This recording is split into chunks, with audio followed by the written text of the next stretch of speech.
Hello, everybody. Thank you for joining us on this Focus on ARV Learn by Doing webinar. We do these the first Wednesday of every month.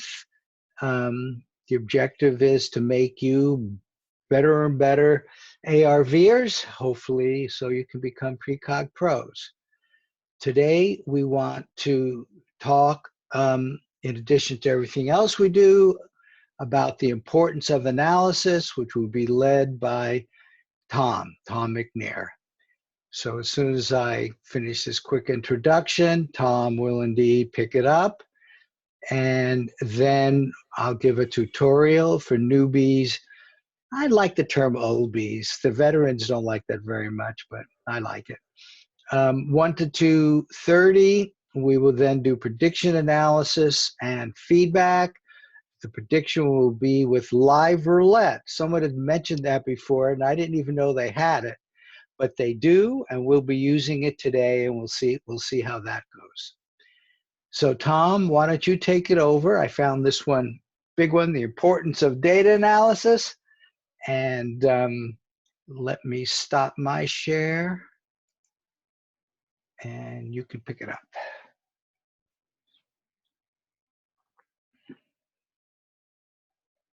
Let's hope I can pick it up. Yeah. Share screen.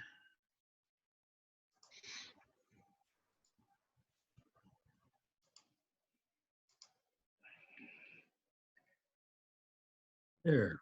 Everybody seeing that, I'm hoping?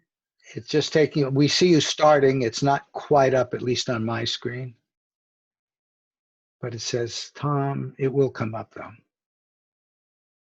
Tom McNair has started screen sharing. Do the rest of you have that, or do the rest of you actually have it?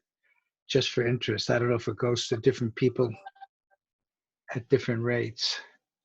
I got the spinning wheel, Marty. Okay, just give it a second. This is longer than normal.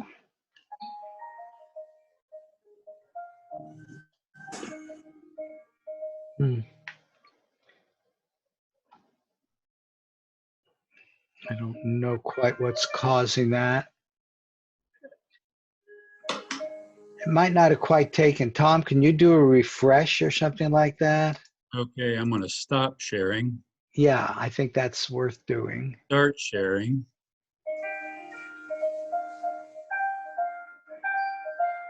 Yeah, that time it popped up. Okay, we all see it. All right, great. Somebody's playing the piano. If you could mute your mic, that would be appreciated. Well, good afternoon. Thank you for the introduction, Marty, and thank you all for joining us today. We just finished a 3-day webinar where we did 6 predictions, and I was part of the analysis team. And today, I'll try and address many of the recurring questions that occurred from the analysis team. But for those of you who weren't there, the beginning of this wouldn't make much sense. So there's going to be a little repetition for the people who just attended the webinar, but that's to get us started. And what I'm going to try and do is show everyone how structure and analysis go hand in hand in ARV.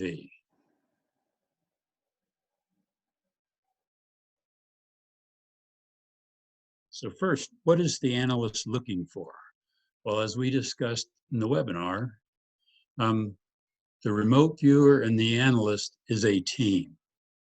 The remote viewer is only half the process, and maybe sometimes even a little bit less than half the process, because I've seen numerous examples where the analyst can pull out more data from that remote viewing session than the remote viewer themselves did.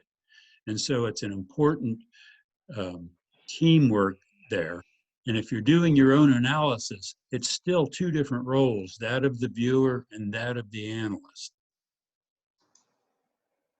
So what are we looking for? Well, as Ingo Swann taught remote viewing, the remote viewer should focus on the structure. Am I recording the data properly?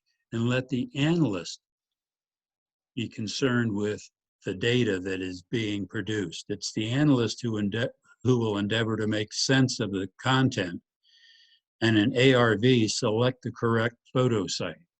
So the analyst is looking, does the content move progressively stage by stage from basic information to greater and greater detail? This can enhance post-session analysis. So does the content build a picture in the analyst's mind? Now, out of sequence data are suspect, and I need to qualify that for those who weren't there. Sometimes an element of data will pop in out of nowhere, and you need to write that down. It's suspect. It may be wrong, but I've seen sessions where that out of sequence data that just seems to pop in out of nowhere may have been the most accurate element of data that was produced. So don't self-edit and not write it down. If you get something that's out of sequence, put it down and let the analyst decide. So this is the structure. This is the sequence we're talking about. And I'll hit each one of these very quickly. I'll be going through about 3 years of learning in about 10 minutes. But it's important for you to understand this before we can move on to the analysis part. So, paper structure format, left to right, top to bottom. You take the coordinate, you produce an ideogram, and we'll talk about that in a minute, and you record the data in the sequence that it comes to you. This aids in post-session analysis, and it aids you, the remote viewer, in better understanding what you're doing. I've seen remote viewers who look for any blank piece of spot on the paper to write down what's going on, and that makes it very difficult to understand how did this session progress. So let's talk about the structure. So you take the coordinate and an ideogram is produced. Well, what is an ideogram? An ideogram is the immediate, spontaneous, graphic feeling response to taking the coordinate. Verbal descriptions are secondary to this. It captures feeling motion or the primary gestalt of the site. And since there's no word in the English language that incorporates both feeling and motion, we use the term feeling motion. Now, I won't be able to spend a lot of time talking about an ideogram, so I've included a link to Paul Smith and Jeffrey Mishla where they spend more than 30 minutes just talking about what an ideogram is. And I would highly recommend that to anyone so that you can see the benefits of an ideogram. So we've taken the coordinate, we've produced an ideogram, we get an A, the feeling motion of the site. So what's the feeling motion? That is the feeling of how the site feels to you, plus the motion the pen makes on the paper as you sketch it. You feel it, and we'll go over that in the next slide. You feel it, you don't see it. And then the B, that I've used the term man-made structure, is the immediate analytic response to that ideogram plus the A. And I'm hoping this is where it all begins, the A and the B. And I'm hoping this slide will help clear that up. So we produce an ideogram. Well, that ideogram may have the feeling motion of solid dropping, which can be land. But that ideogram may also have the feeling of fluid dropping, which you can see water. So it's the feeling motion that differentiates what an ideogram represents and provides that immediate analytic response. Next are the stage 2 data that present themselves, the sensory data. Aspects of the site that are perceivable by our normal 5 senses: colors, kinesthetic textures, sounds, smells, tastes. Stage 2 signals are fun. You all know what blue looks like. You all know what red looks like. You all know what an orange or a lemon smells like. Those are the way that these sensory data present themselves. And they present themselves more slowly than that stage 1 did. So take your time. As you're getting stage 2s, write them out, Take your time and let them occur. They occur in clusters. You usually get 4, 5, 6 of them at a time before they slow down. Now, a floating stage 2, a single word of orange, for instance, all by itself is considered less reliable than a cluster. And different clusters often represent different aspects of the site. So if there's a building in the middle of a field, one cluster of stage 2s may represent the building, hard, man-made, etc., and another may represent the field, flat, mushy, grassy, that sort of thing. So here we have that. And then stage 3s, we won't go into, other than to mention that stage 3s present themselves at the end of stage 2s, and those are dimensional data. It goes from the sensory data to open, tall, very broad, massive. So that's stage 1, 2, and 3. And generally stages 1 and 2 and some of 3 put together is all you have to do to be able to differentiate between the 2 photo sites in ARV. So let's look at an actual session from 1982 using these things that we just talked about. So there, for me, the coordinate was actually a geographic coordinate and not a random 6-digit coordinate like Marty gives us. But I took the coordinate, produced an ideogram, said it was solid land. That's all I had. Took the coordinate again, produced a similar but different ideogram, said it was flat land. The stage 2s presented themselves, hard, rough, grainy, stone, brown, morning sunlight, dry. Took the coordinate one more time, and we won't talk about confusion break today, there just isn't time. But the stage 2s continued, and you can see that these are actually stage 3s, long, flat, directional, man-made. So those are dimensional references. I had an aesthetic impact of blah, meaning I didn't particularly like it there. And even though I didn't write the word summary there, I said, this is a noisy, smelly, busy place. And in fact, it was an airport. So you can see 2 pages, 3 ideograms, a list of stage 2s, and a few dimensionals can tell us a great deal of information, certainly enough to differentiate one photo site from the next. And Tom, if you don't mind, in stage 3, let me just add, often people get simple sketches. Right. As Usually, part of a dimensional. as part of stage 3, after you get those dimensionals, that's when you say your mind is starting to assemble these dimensions and try and turn them into some sort of a picture for you. And you'll feel the desire to sketch, and that's where you should do it. Thank you, Marty. And then just to show you where all of this remote viewing really take you, here is a stage 6, 7 site, which we won't go into those stages today. But here is a stage 6 model of the site. And we said that it was an old pyramid structure. And these were early stage 7s, La, Do, Tu, U, Tulu. So the stage 7 was Tulu. And there's the feedback. So you can see how accurate that model on the left is in comparison to the feedback that came on the right.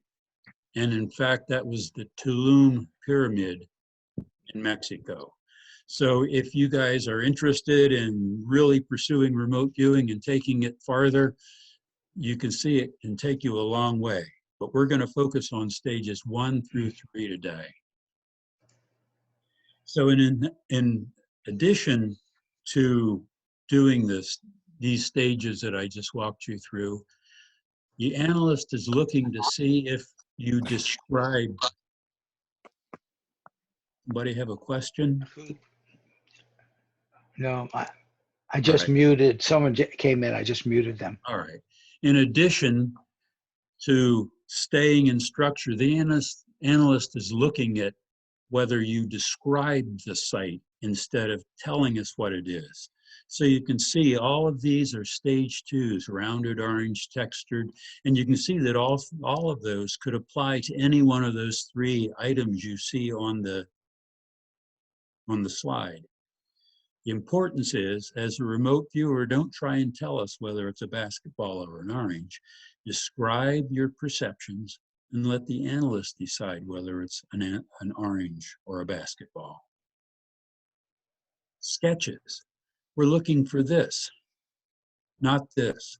Now, I know many of you are artists and many of you are capable of producing that rendering you see on the right. But while you're engaging your left brain to draw that, how much data is your right brain missing out? So just a rudimentary sketch like you see on the left. And then after the session is over, if you want to engage your left brain and do a detailed rendering, that's great. But don't lose out on that data while you're trying to do your drawing. Now, the confidence ranking formula is not going to change, and we'll talk about that in detail in a minute. But it all begins with the fig, as you saw in that formula. So what is the fig? That's the first impression Gestalt. I think these are Joe McMonagle's terms. It smacks you in the face. It gets you in the ballpark. There can be multiple figs. But Joe came up with the idea that this fig is so important that it bears about 50% of the weight of that formula. And if you don't understand that formula, by the time we finish the next 10 or 15 minutes, you will understand that formula. But I like to say that the fig is something that if somebody told you what the fig was, and I'll give you an example in a minute, you would be able to understand or surmise what that site is without any other data. And the fig is scored between a 0 and a 1. When you get to the end of your session, always produce a summary. When you produce that summary, often that becomes the fig. But while you're producing that summary, additional data may come to you. And that's your chance as a remote viewer to slow down and sort of review your data and put it all into one location. And this is your chance to come up with a more rudimentary assessment of what the site is. Any changes between that immediate assessment and your session summary should be annotated. So here's what I talk about, how your summary can be your fig. Again, ask yourself, if someone told me the fig, would I be able to understand or surmise the site without other data? So if that summary that you see at the bottom of the session says, man-made structure, irregular, vertical lines, gray, black, and white, wouldn't that give you a picture something like this in your mind?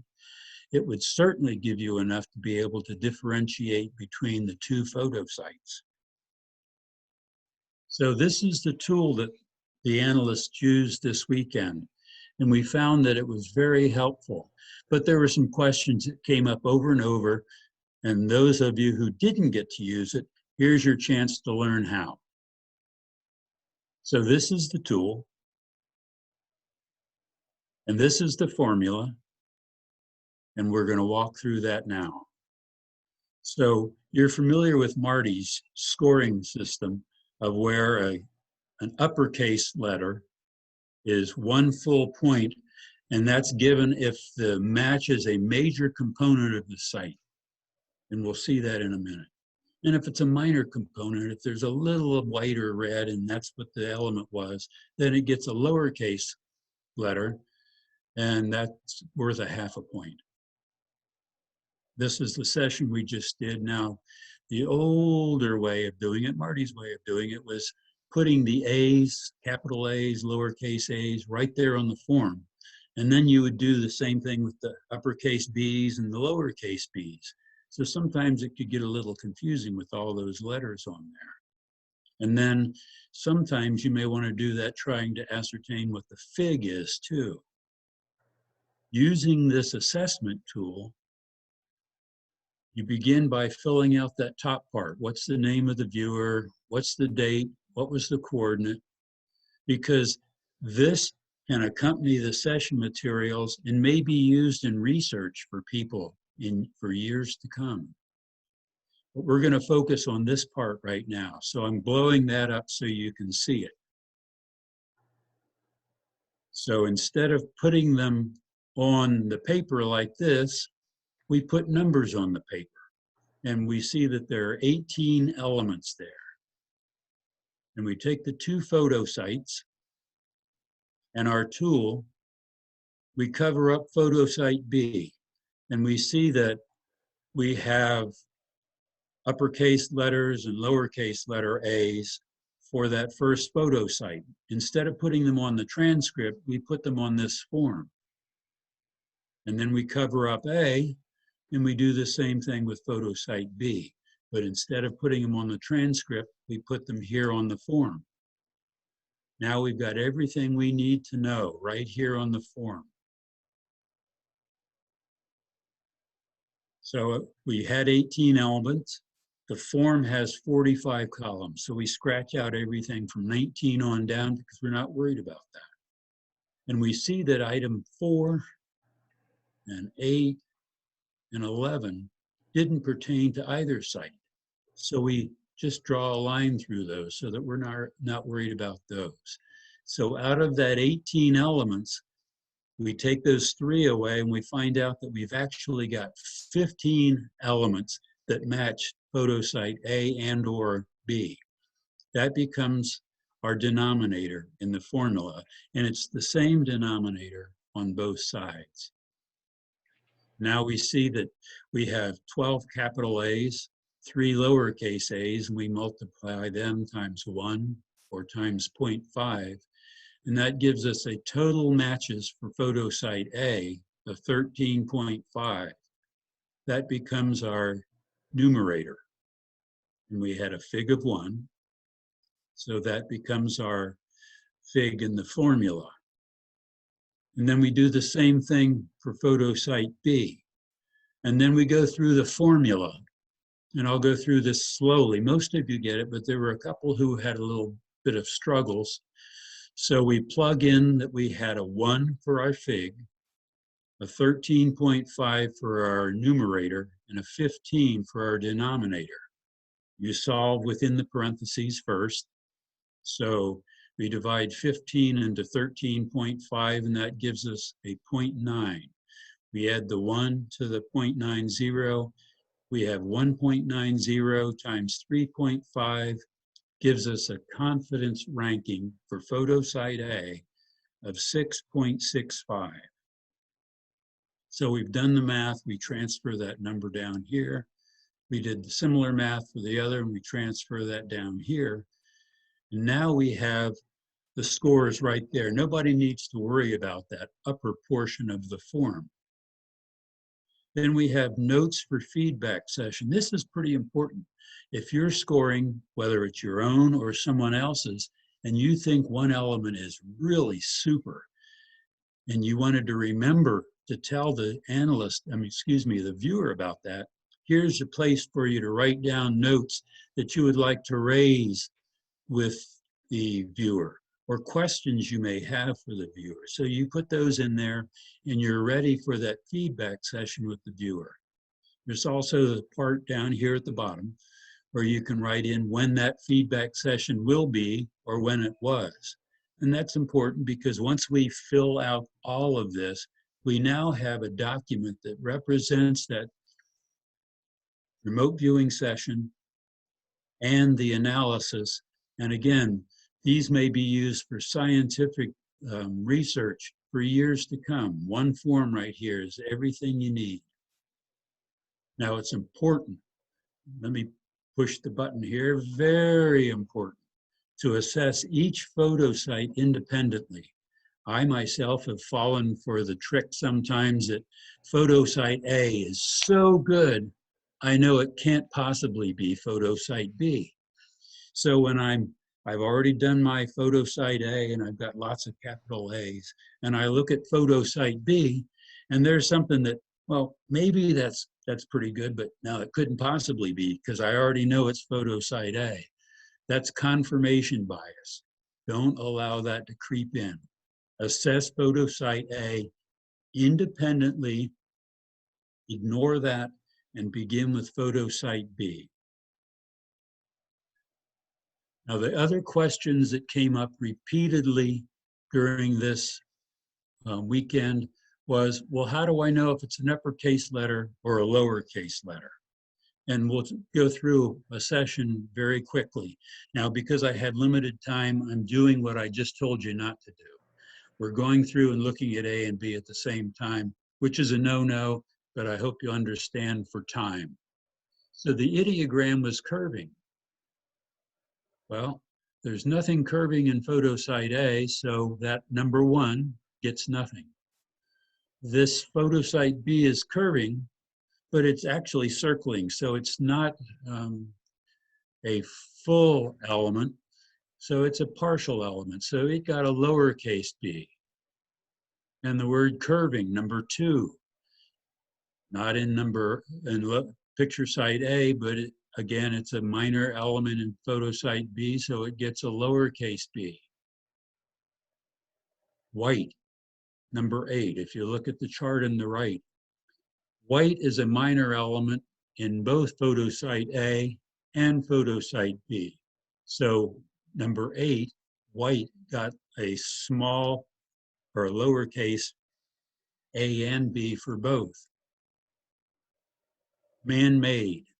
Well, if you look at photo site A, there are numerous man-made elements there, but that is not the gestalt of that site.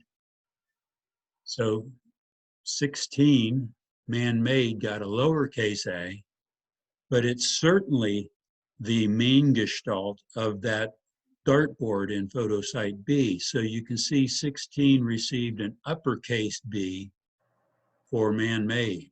And then we come down to this sketch. That certainly resembles those parallel wires and the different colors in there. So number 20 received an uppercase for photo site B, but there are enough little parallel lines in photo site A that got a lowercase. And then the sketch, we finally have the completed circle of the dartboard, so that's an uppercase. And then all of these elements down here strongly represented, and you guys' pictures are covering up there we go. So you can see that numbers 22 through 25 had a strong correlation with photo site B.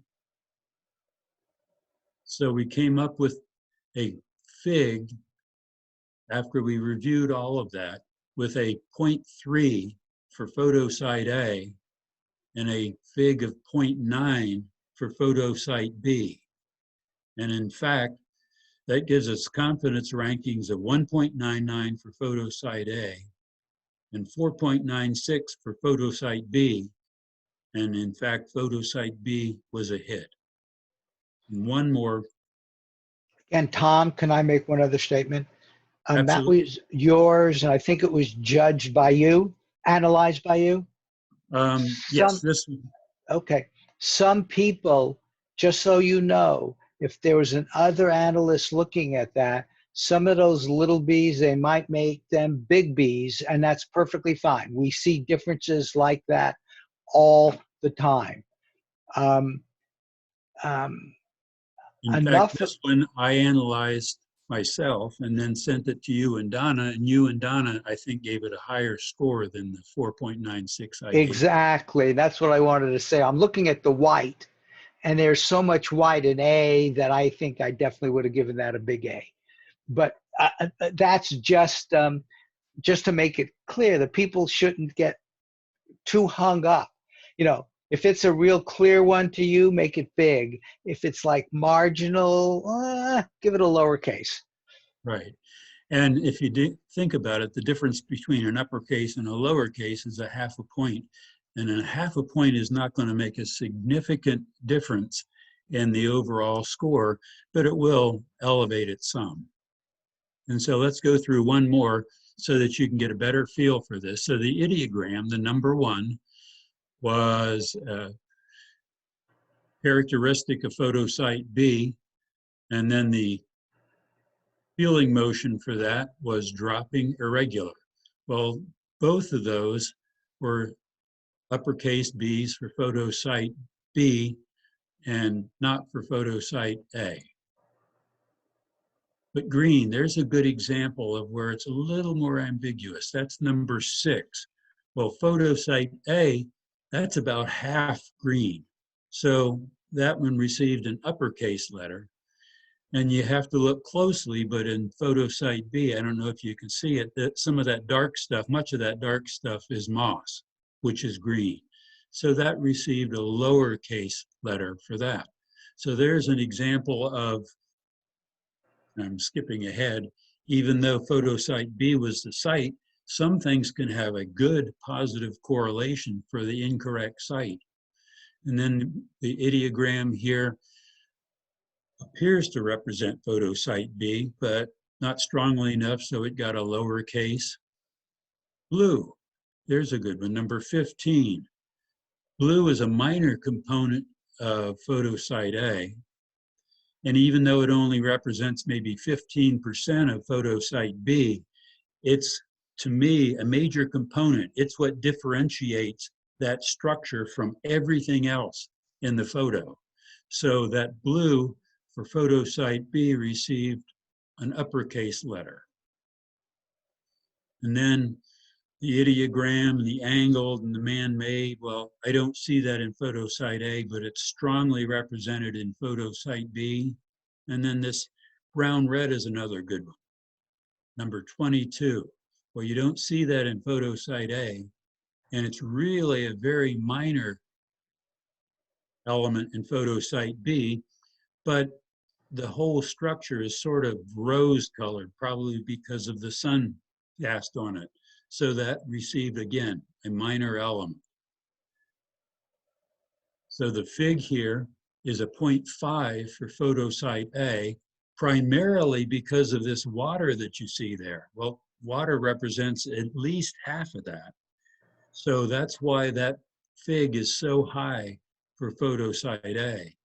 But then look at all the uppercase and several lowercase b's for photosite B, and that's why photosite B had a 0.8. By my estimation, I think Donna and Marty gave it a higher than that. But that gave us confidence rankings of 2.47 for site A and 5.68 for photosite B. And in fact, photosite B was a hit. So I'm hoping that what I've been able to show you now is that viewing and analysis are two separate roles of the ARV process. You can do them both yourself if you're assessing your own data, or if you have an independent analyst, that's two different roles, but two different roles indeed. And I hope you have a better understanding of what the analyst is looking for and how the analysis tool and how the score of the data elements in the transcript contribute to that confidence rankings. What questions do you have? Yes, let's please go to questions. Unmute yourself, or you can put the question in a chat box if you wish to. And I apologize if I went through that too quickly. Hopefully we'll be able to do a session on remote viewing where I can go through the 3 stages and more slowly and really teach that better at some later date. We'll find a time to do that for sure, Tom, but I thought this was excellent. So, okay, any questions, comments? If there was something you weren't completely clear on, please, now's the time to raise it. Let's see. Anything in the chat box? The most succinct presentation on the concepts I've ever come across. Thank you. That's from Lisa. Oh, On the thank last example, can you go over 0.8 versus 0.5, the figs? Okay, and then Paul, you can turn your mic on. How do you determine the fig? The fig is always a problem, Tom. do you want to get your screen back, or do you just want to answer the FIG questions? There are two of I them think I there. can answer it without the screen back. Okay. I like, and I think Marty, you can echo this if it's the same, I like to go through and give the uppercase and the lowercase letters first. And that sort of tells the story of the session. And then in your mind, now that you've gone through all of those, it's creating a picture in your mind. If without a doubt, the picture in your mind represents that photo site, then I would say that that's an 8 to a 1, 0.8 to a 1, a very powerful. But if you say, well, it's pretty close, well, to me, that's maybe a 0.5 to a 0.7. But if you go through all of those elements and look at the summary and you have your doubts, well, that's a 0.5 or less for sure. And there is some subjectivity to it, but what we have found, Marty and Donna and I have been working pretty closely on this for the last, I guess, 5 months or so now. And what we're seeing is that our confidence rankings and our FIGs are getting closer and closer. So with experience, you'll find that they get closer and closer. I hope that answered the question. And let me just add, sometimes as I'm going through all the A's and B's, like if there's land there for sure, I might mark on Tom's sheet an F near it. So I might even mark the obvious FIGs, first impression gestalts, next to the letter as I'm going through it. But then always after everything is done, when I put the FIG together, and I usually do the FIG before I do the arithmetic. And getting the feeling, just as Tom said, really is important. Sometimes something major is missing, like there was that one site where there was clearly water, and that was good, but there wasn't anything else that was pretty good. That's why it's a 0.5. But what happens if there's water in the site and the person does not say water, and water is a major element? That would reduce the maximum that the FIG could be from, say, a 1 to a 0.8, depending on what else they had. So if they miss a major element, that goes and reduces the FIG in terms of the way I do it. Right, and that session for MacDill Air Force Base that I went, I said it was an airport. So that would clearly differentiate that photo from whatever the other one is, because you'd never receive two airports as photo sites. So that gives you an extremely high 0.9 or a 1. That's right. And Teresa put a question in the chat box about AOLs. Analytic overlay is your left brain. I like to use the term offering up suggestions. Maybe it's this, maybe it's that. And sometimes your left brain is right. So the AOLs oftentimes are way off base and receive no credit at all. But if your left brain is saying to you, that I'm looking at Marty with his bridge behind his head, if your left brain is saying Verrazano Narrows Bridge, which is in New York, but this is the Golden Gate Bridge behind him, they look a lot alike. That was an AOL. You knew it wasn't coming from your right brain, so you wrote down Verrazano Narrows Bridge. When you're doing the assessment, that is a AOL that very closely resembles or matches the actual site. So I count that. And if it's very, very, very close, I give it a very high ranking. If it's not very close, it gets a minor element. Did that answer that, Teresa? And let me just add this. You do mark the AOLs with a number. Correct. Whether you count them or not is according to Tom. So often the AOLs won't be counted on either. But if it matches pretty closely, then you give it a big one. You give it a big A or a big B. Another question in the chat box. back to figs. For each A, the missing aspect of people gives good indication that fog cannot be higher. Maybe that's fig. That Yeah. fig cannot be higher than a 0.5 or so. True. I would hate to give a generalization like that. If the descriptors were dead accurate for everything but the people, I know that sometimes people are just left out of sites. I think you'll find that the more you do this, the more you may find out that some people just don't talk about people. So I would hate to give a broad generalization, but if the surrounding elements, especially if there were anything that were really remarkable, if they're there but the people are left out, you're right, maybe a 5, but if the other things around it are remarkable, maybe higher. Maybe up to a 0.8. That's sort of my rule. If they miss one thing which is major, I immediately go to 0.8 max. And then depending on what else they have, if they got everything else, it could be a 0.8, which is a very good fig. Paul, I noticed you raise your hand. Do you have a question? Wait, you have to put your mic on. Can you do? Yeah, Mark, there you go. Thank you. Hi, Tom. Paul O'Connor here. Paul. 2 questions, please. One is in relation to the major gestalts. Do you weight the fig by the scale or proportion of the gestalt within the image? That's the first question. And the second question then is in relation to viewer know thyself. Has your attribution of value to different aspects of the target or components of the target changed over time in terms of how you read an image? The second part is easier to answer. Definitely. I can't tell you how much I have learned from Marty and Donna.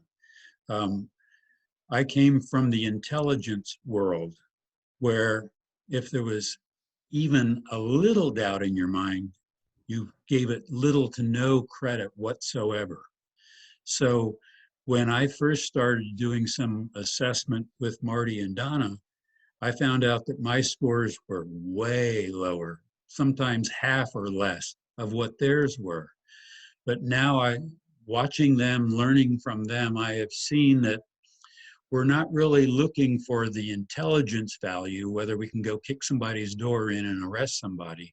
What we're looking for is if the session says blue and there is a minor component of blue in there, then I give it a lowercase letter. If there's a major component of blue, I give it an uppercase letter. Now, that is only one element of the 15 or 30 elements in there. But by doing it that way, by giving lowercase or uppercase to anything that's represented, we find out we're coming up with more accurate CRs, more homogeneous CRs between the 3 of us. Now, can you ask the first part of your question again? I wasn't quite sure what you meant. The first question was in relation to the fig, and right. What significance do you give the proportion of the gestalt that appears within the feedback photo? In other words, if there is a gestalt there, but it's only a small component of the image, does the scale have a bearing? Does the scale of what you see or perceive? And to be able to answer that very accurately, I would probably need an example in front of me. But the question I ask myself is if I knew that fig and nothing else, would I have some idea what that site was? Would I have a good idea what that site was? Or would I be absolutely certain what that site is? Mm-hmm. And then the weighting actually comes in the formula of 0 to 0.1. That's where your assessment of the fig gets mathematically entered into the more objective formula to come up with a more objective CR. let me give you, Paul, two examples. It's not as simple as a percentage of the picture. I'm thinking now of an example of a picture which was in the desert and relatively small, but clearly important, was a guy walking a camel. Now, percentage-wise, he was pretty small, but in terms of the importance of that, it was big. You know, if a person said person, camel, anything like that, that would be a major part of both the fig, and you would give it a big letter. On the other hand, proportion was the wrong word, Marty. What I really meant was significance. yeah, and that's the point I'm making. I'm imagining the other end of that, where there's a big building, and over in the corner of the building there's some people. Well, the people are really not important. It's clear the major portion and the important part of the thing is the building. So if a person said people, I probably wouldn't give any credit towards the fig, the gestaltish things, but I might give it a little A since there were people there. And Marty, one last question. Is the template available? We can make it. Damien has already posted it in the chat. Oh, I great. sent it to him earlier, I guess yesterday. And so it's there for all to see. Oh, there it is. You see how you download it? Yeah, an important question from Anita in the chat. She didn't understand what I said about the AOL, so that's important to address. If the site is a swimming pool, but someone, for example, has an AOL of a car, an automobile, well, of course, there's no bearing there. So that would be just not scored whatsoever. But if the site was a swimming pool and the AOL was of a body of water with a dam holding it up, for instance, that is your left brain saying, I have enough information about this site now that I'm going to start giving you some ideas of what I think it is. So even though it's not a swimming pool, it's a body of water dammed up with a man-made structure, I would consider that to be pretty close. So that would be scored certainly as a lowercase, maybe even an uppercase letter. Did that answer the question, Anita? Because that's an important one to know. Actually, I just wanted to find out the scoring of the IOLs if one adds it into the equation. Yes. So okay. A number goes next to the AOL. And when you come to that, you give it an uppercase letter or a lowercase letter, whichever is appropriate, or nothing, if that's most appropriate. And then that lowercase or uppercase letter then does get incorporated into the formula. I remember way back when I was told AOLs are actually usually wrong, but when sometimes they're right. And the way Tom is incorporating it in there does just that. If they're wrong, they have no impact. And if they're right, they get counted. And to answer John Knowles' question, the scoring criteria or process that APPI has used all along with the upper and the lowercase letters really isn't changing. That process takes into account both the quantity and the quality of the session data. What this tool really is just the different process of recording that so that it's easier and faster. And I heard that a dozen times this past weekend from people who have used the old method and are now using the tool, that it is so much faster putting it on the form and not having all these extra A's and B's and little A's and little B's written on the transcript.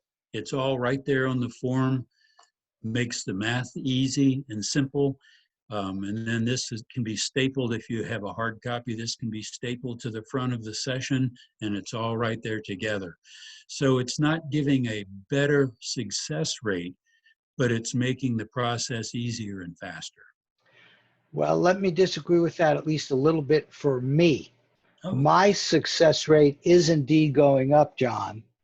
And it's the first time I've ever used this IAB, ideogram AB approach with, and I'm going to say it right here because Tom taught me this. Right before I start, I actually bow my head a little bit and I do a prayer. I don't know what else to call it, to a higher power, to God. And I think that's very important because ever since I've been doing that, I've definitely been doing better. And I am giving credence to the fact that it's some higher power that's giving me the info. And that's what I asked for. Someone that has the future info. It's certainly not my ego. And my scores are in fact going up. But we don't have that many people who are picking this up. With the webinar and the conference we just finished, with what we're doing right now, I hope that more and more people will pick it up. And I believe that may very well cause the stats to go up. right. And I want to clarify what I said. He was talking about the tool, the assessment tool for recording the data. Yeah. I don't see that making a significant difference, but absolutely the remote viewing process that I learned when I was in the military from Ingo Swann. I believe that's the key, especially that ideogram A-B sequence. That's how it all begins. And if you start off with a strong perception of what the site is, the major gestalt of the site, then the rest of it just flows, because the stage twos are the easiest part. They just flow. We all know what green and blue and red look like. We've known that since kindergarten. We know what an orange smells like. So the stage twos are the easy part. If you get a good ideogram A-B sequence, you are there.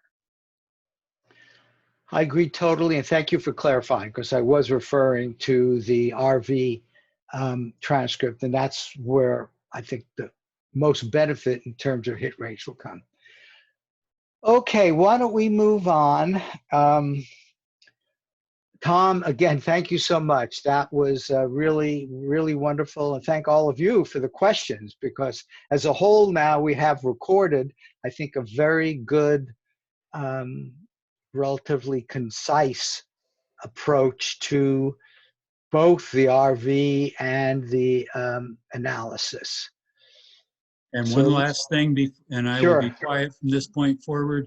Please I don't just be put- quiet. Yeah, I just put my email address in the chat box. And I welcome anybody who later on tonight says, now what did he say about that again? Or any questions or discussions that you have, send me an email and I'll do the best I can to get you a quick, accurate answer. Thank you.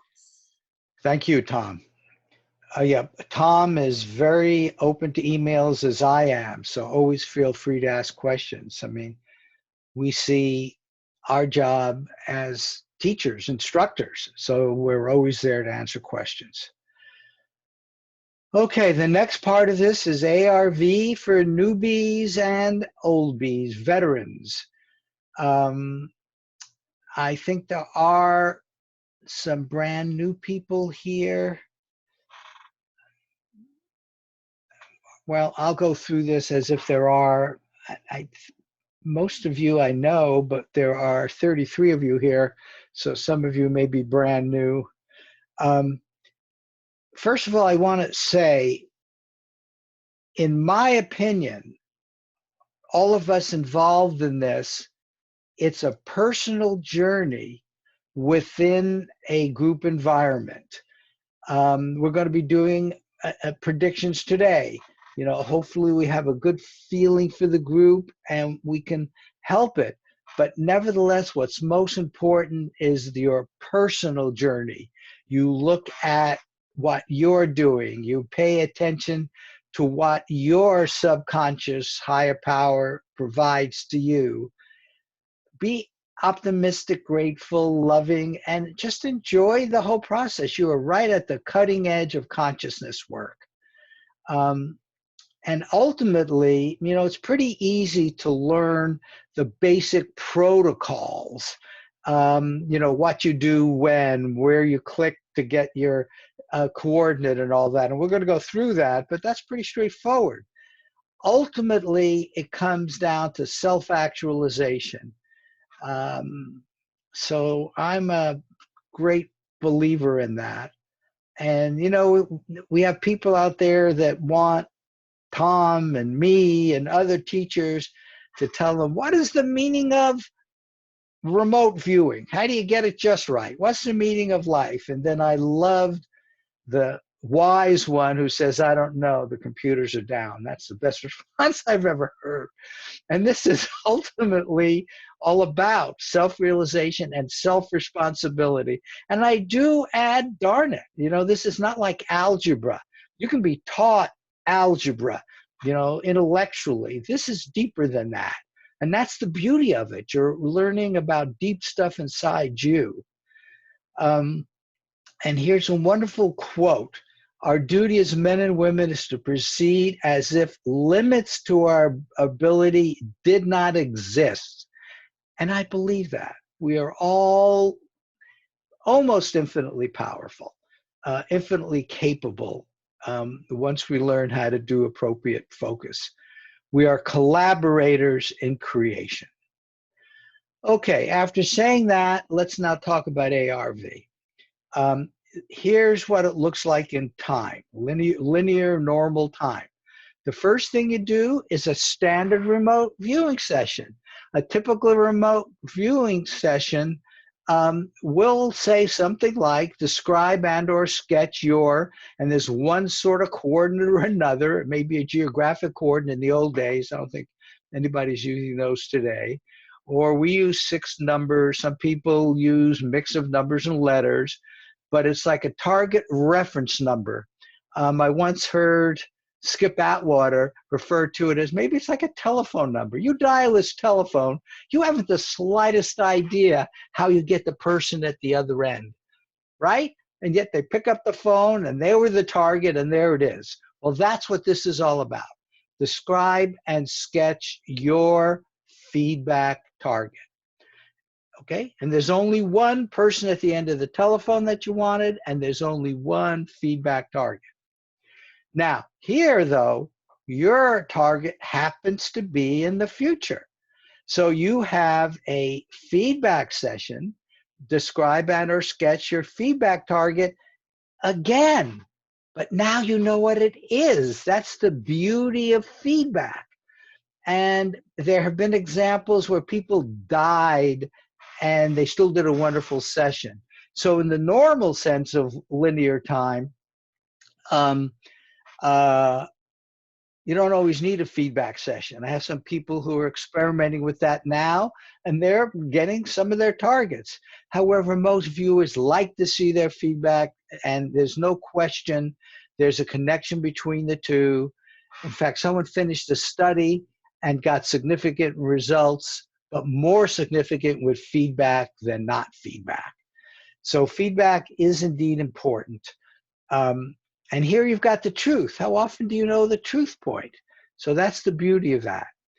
Now, some remote viewing, that's the end of it. You do it, you might go out, there might be an outbounder where someone randomly picked a site, and then you go out and you get to see it.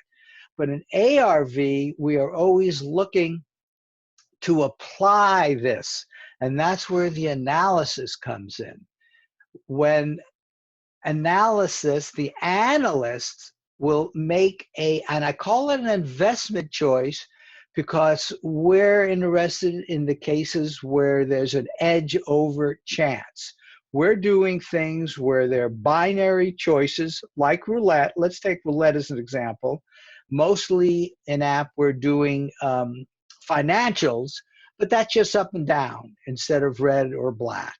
And we're going to be doing later today European or Monte Carlo roulette where there's a 0, but we just associate that with the red. So if a 0 or red comes up, that's one part of the binary, black is the other. So it's binary. Well, guess what we do? We associate 2 possible targets. One is associated with red 0, and I bet you can guess what the other possible target is associated with. This really is not that difficult to understand in theory. The other one is associated with black. So if you get a really good description of red, let's say, then your analyst has a really good reason to at least take your prediction and say, hey, this guy is predicting red, because we will always show what actually happens, either the red or the black. Well, if you did a really good description of red here, he has every reason to give credit that what's going to come up is red. How did you get that good information? Okay, so that's the logic in ARV. Now, once he does that, and maybe there's a group of people and there's a consensus, you can make your investment in here. You could do red, black, or pass. And also the actual outcome occurs in here, because you need to have the outcome to know whether to associate, whether to show as feedback the red possible target as the actual target, or the black possible target as the actual target, because only one of those will be the actual target. That's ARV. Wager wisely for the long term. Once you get this edge, you don't have to rush it. Take your time. Integrate, your life in this, maybe more and more, and then get rich slowly, so you can prove and deepen your contact with your subconscious. That's the most important part of all of this. And I will just say a little bit more. We're doing purposeful ARV. The cue is as I've described it. What is the feedback target? In our case, we're using what we call photo sites. They're basically photographs at a specific time the photo was taken. Some people like to use objects. It's a little bit hard when we have people all over the world to use objects. If you take a picture of the object, you're back into the picture stage. So we use photographs. Consciousness is expected to gather information from the photo directly. You can get colors, you can get shapes, you can get almost everything from the photo as if you're there. And some people move their consciousness to the photo. But what's important in either case is to describe and or sketch what can be obviously verified from the photo. Why is that? That's so the analysis phase becomes real clear. If all you describe is what's there, that's terrific. If you tell me what's 100 yards outside the photo, it does me no good at all. So I want to know what's in the photo. I want to know about those first impression gestalts. Those tend to come early in your transcripts, but not always. Sometimes, as Thomas pointed out, it could be almost the whole transcript taken together. But then the specific visual, sound, smells, taste, tactile sensations, emotions, ideas, anything that your subconscious can give you through your nervous system, basically into your conscious mind. Here's one example of a potential photo site. So look at all the information you've got here. You've got the colors, you've got the round. It's obvious that there's sounds going on right in the vicinity of this photo. But there are no people. Now, it's pretty likely that there are people back here, unless they ran out after he threw or she threw the bowling ball. But since there are no people on your sheet, if people were mentioned in the harsh analysis gestalt, give that a little A. And then finally, practice, practice, practice, like a doctor or a shaman. That really works. The idea is straightforward. Mastering it and getting better and better at it. Practice, practice, practice. That seems to be universal advice from all the teachers. Plus, meditation helps because it helps clear your mind so that you can receive information from your subconscious. And that is the primary benefit, that strong working relationship with your subconscious, higher self, the matrix, the universe, the collective consciousness, or whatever you want to call these non-physical aspects of you and the universe. You're connected to this. Isn't that cool? And wouldn't that be something you would like to develop? And it will affect other parts of your life in very positive ways by building up this skill. Okay, questions, comments on that? You all kind of understand the basic ideas of ARV? Good. I will assume that is a yes. Most of you have probably heard this before. Let's now get into a new prediction. And first, I want to give this quote from Joe McMonagle and Ed May. Joe is probably the most publicly displayed remote viewer. He's been all over the world. He's done lots of videos. He does a lot of things in Japan, or did. He's now retired.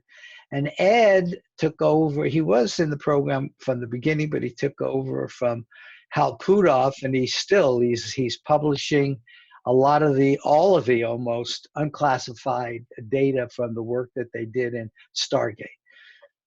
What is clear, at least to those of us on our long-established team, is that intention, attention, and expectation play a very important role in the success of both application and research of remote viewing.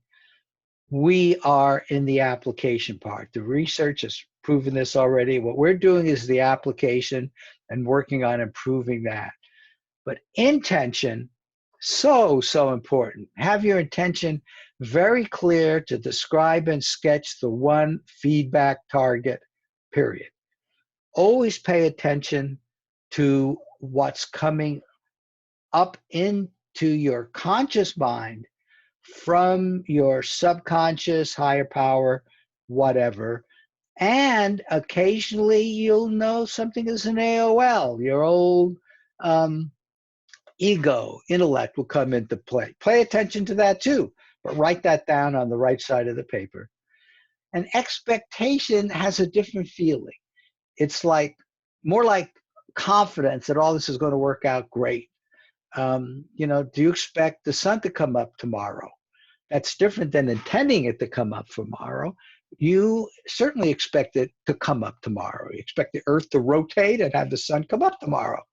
Well, get into a place at the beginning, even if somehow you almost have to fake it, that you expect for this next prediction, you have high confidence that it's going to be a good one.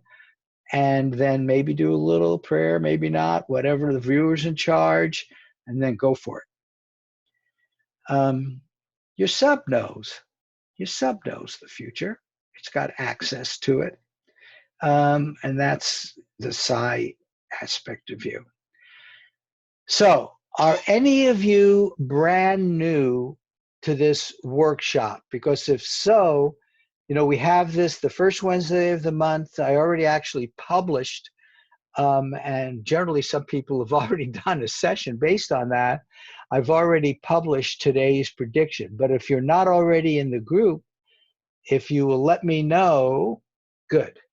So let me open up this site, and then you'll get all the other taskings in advance. So how about typing in your email so I can copy and paste? So Armando and Joe, just type in your emails there and I'll put them right here and you'll be in the group. Excellent.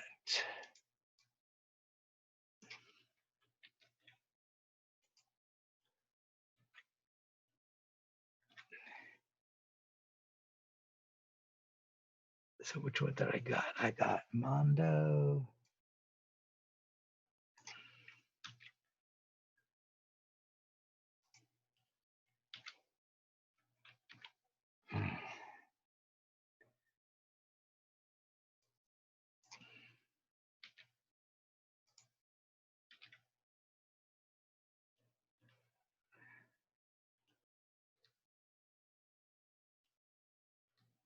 just put a comma there. I got Amondo. I got Flow.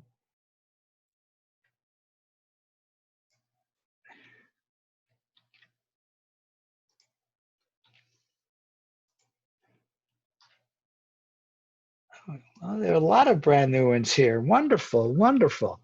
You know, welcome to our community. And I hope you're all part of the free app discussion group. If you're not, send an email to me or Julie. Send an email to me and I'll forward it to Julie and she will put you in it.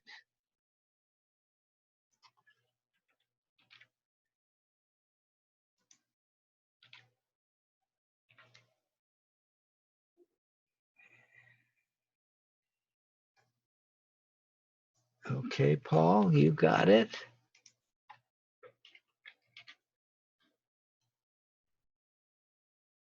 We got Shane. Oh, see, some of you were in the workshop. Oh, this is so cool. Now, this won't get you into the app discussion group, so you're going to have to email me a separate email. They'll only let me do 10. 1, 2, 3, 4, 5, 6. Okay, I got a few more.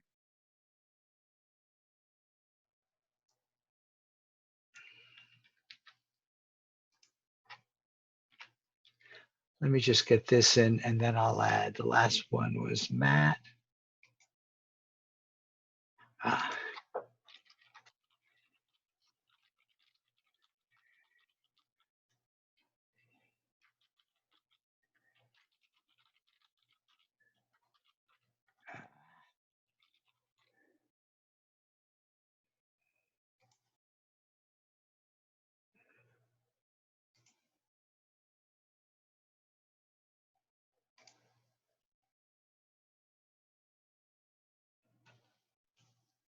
Okay, so I just added 6, and let me add more. I think the last one was Matt.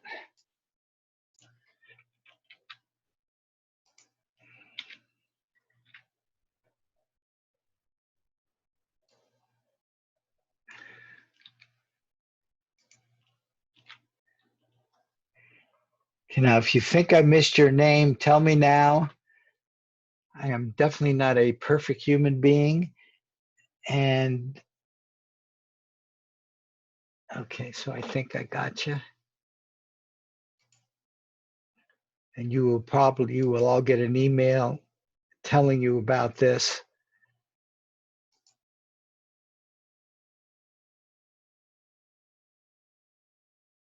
Okay. Okay, very good. So we're done with that. Excellent, and welcome. And as I say, please also join the app discussion group. That's a free discussion group. So what I had sent off this morning, and those of you who are already in the group received this morning. And what you then do, and they probably already know this, all they do is click on this, and then they will get their coordinate. Now,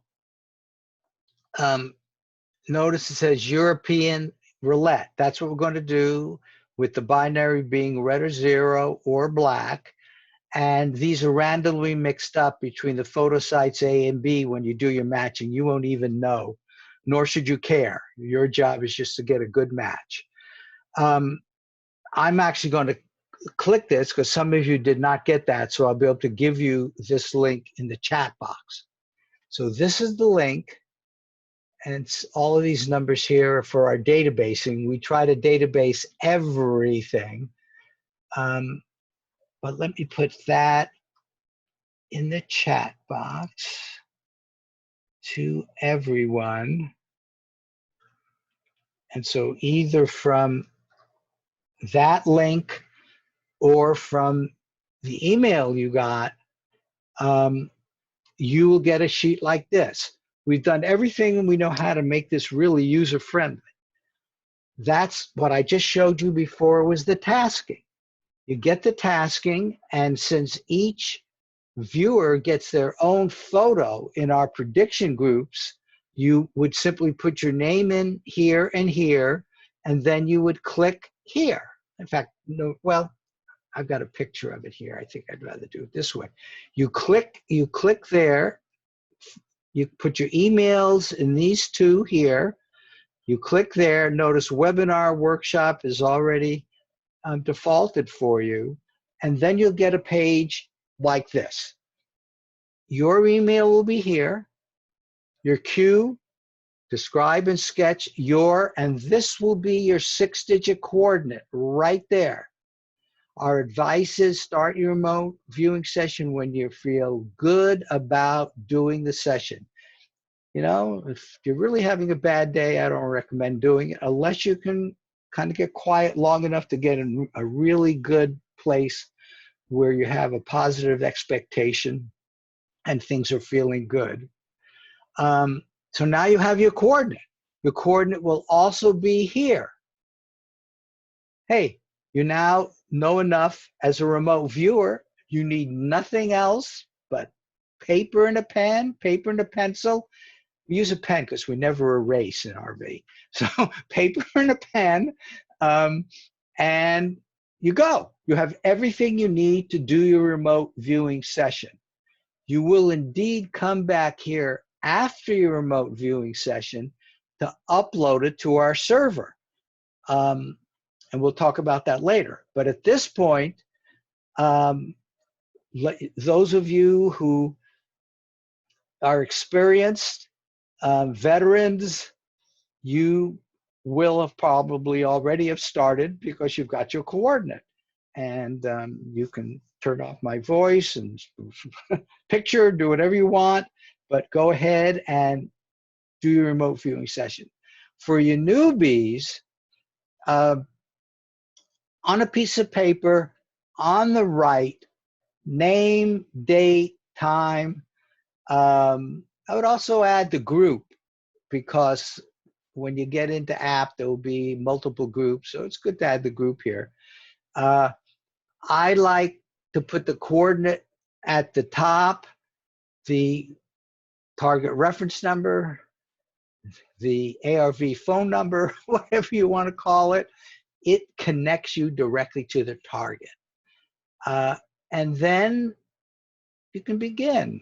There are other approaches which I've used in the past, but now I really hope you use Tom approach, which is the IAB approach, the ideogram, then the AB, and then you get your,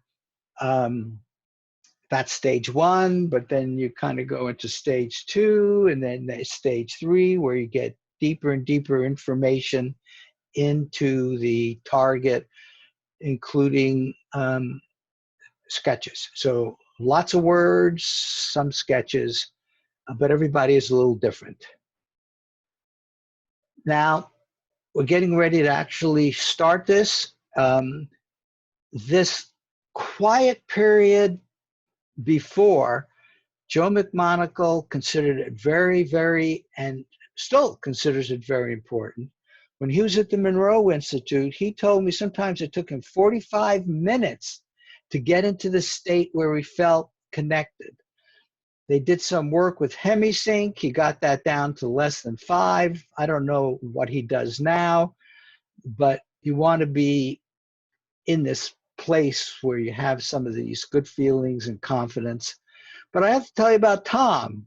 Tom seems to go in first saying, I can't do this. I love it. He says that a lot. I can't do this. And then he gets quiet and he does some sort of silent prayer, opens himself up, and starts. So the equivalent of his cool down, I don't know, might be 15, 20 seconds, less than a minute probably. So everybody is a little bit different, but it's all to do the same thing. It's to get into that place where you're ready to receive information from your subconscious, higher power. You've gotten rid of all the day-to-day crap. Now what I'm going to do is put on a Hemi-Sync, which is a TMI binaural beat sort of thing, which is supposed to assist assist this. It'll be 10 minutes. I suggest using roughly a minute, 5 minutes sort of max, for a breath kind of cool down, or Tom's technique. And first get in the now, get rid of what's going on, and really get into what's going to be your target. So you're going to move into your deep mind state to your target. Your ego's job is just to do its job of writing stuff on the transcript, and staying in the protocol. And about 2 minutes, a narrator will remind you to turn inward. And I'll tell you when you have about a minute left. And I'm going to start the Hemi-Sync now. Okay.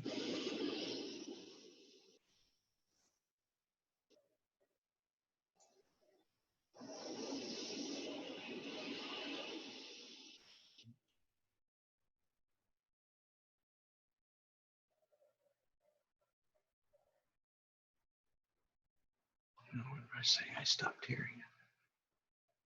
Oh,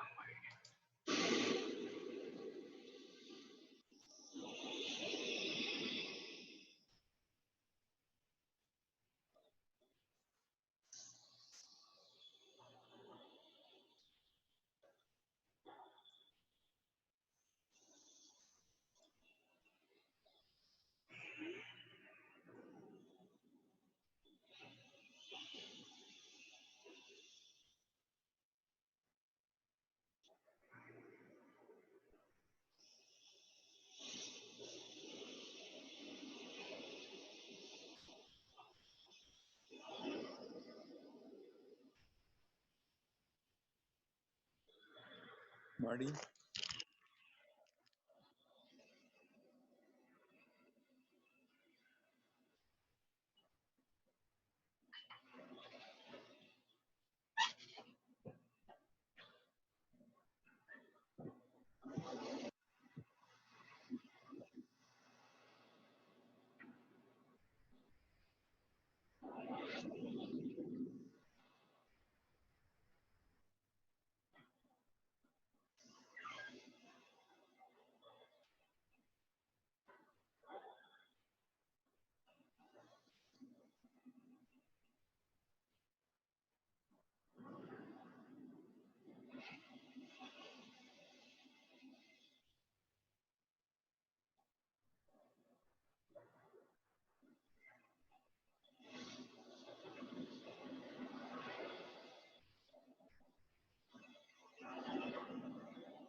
First, let go of your physical senses, your body, and turn inward.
Okay, you have about 1 minute left. If you haven't yet finished, maybe get another few elements.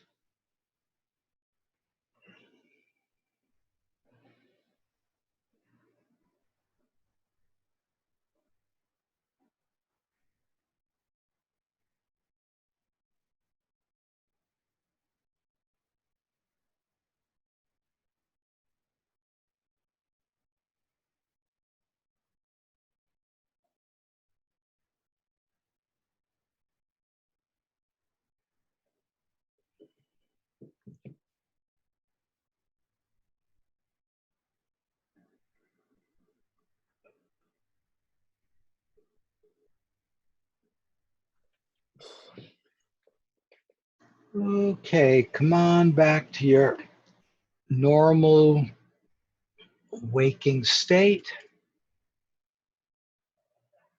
Let me put some of these back. Let's go back to the presentation. Once you take a stretch, you get into a very different kind of place, don't you, when you're doing a remote viewing session? I know. Yeah. Okay, though, I'm going to mute you, Arthur. Any of you can turn your mics on when you want. Okay, so I hope that felt good for you. It's almost like a deep meditation. Okay, you're back with me?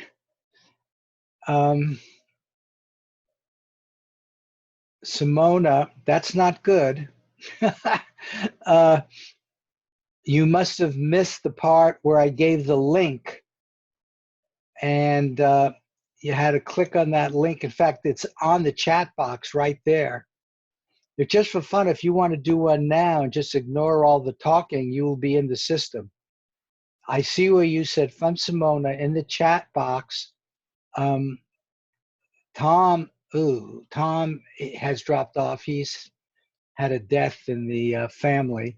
But right above yours is the link that you can click, put your name in the email, and you then click submit, and you will get a coordinate. And if you want to do a remote viewing session, fine. If not, you can just sort of watch what's going to happen, your choice. But that's how easy it is to get it, so somehow you missed it.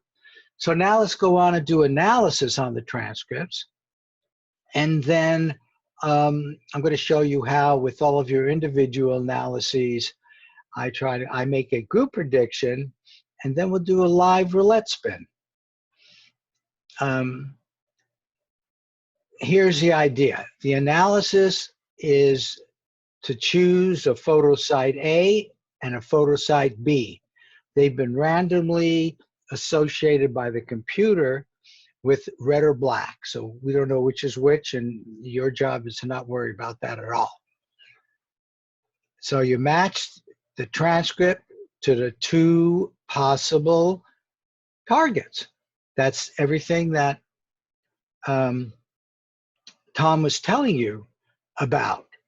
And once you do that, you will then come back here and upload it. Now, okay, so how do you do that? Well, once you have your transcript, you go back to this page. This was the page that you used to get your coordinate by clicking on that link or from the tasking. And then you need to get it to your computer.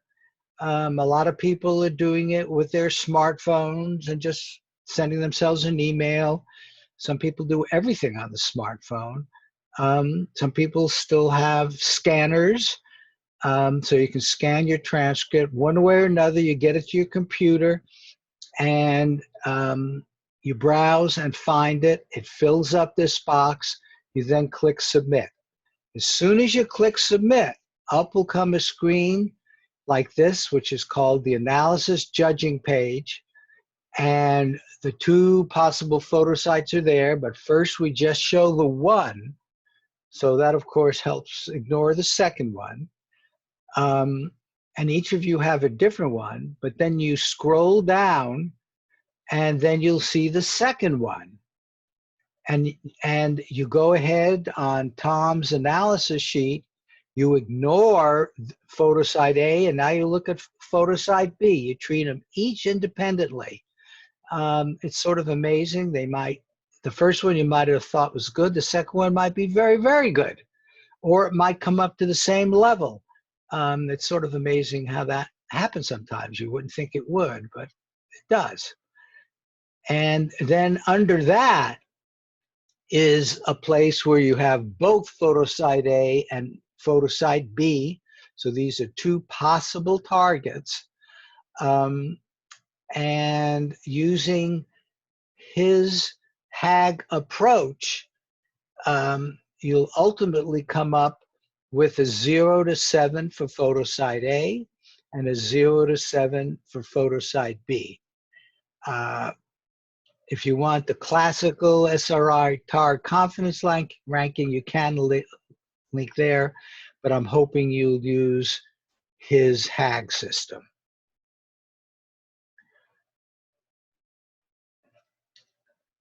There is the TAR confidence ranking. While you're doing your analysis for some of the newbies, you may never have seen this, but 0 to 7, 0, 1, and 2 go from no correspondence to what you consider random. You know, you got some stuff like just not impressive.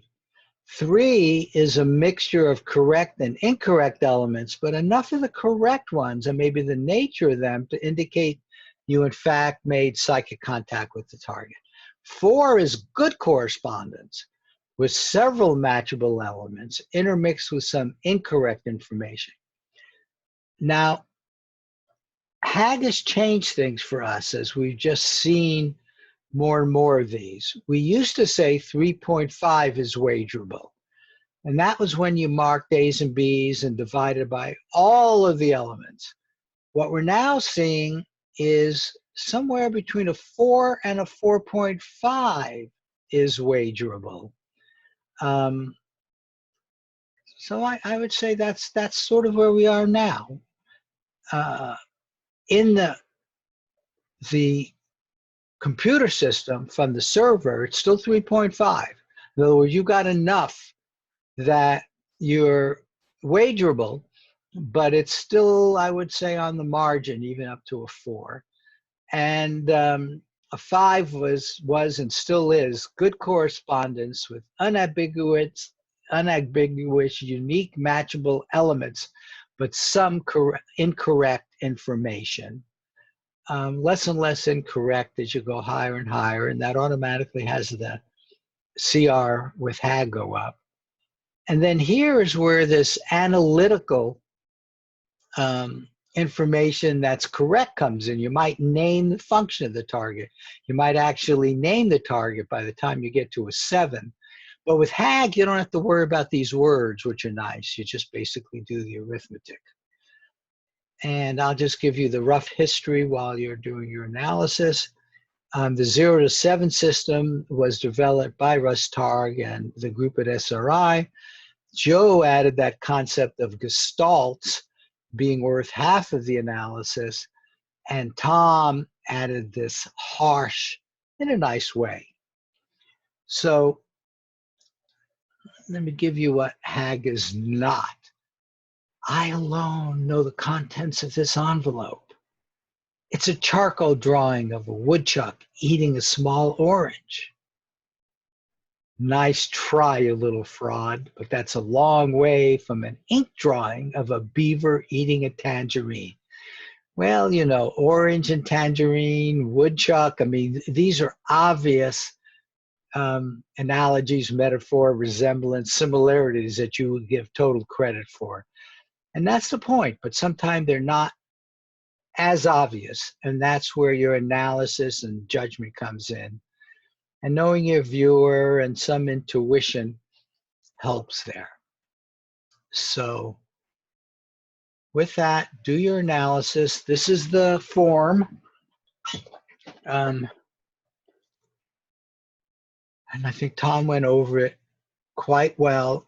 Your job is to get a confidence ranking for photo site A, a confidence ranking for photo site B, and to put them in the judgment analysis form that you saw, that I showed before.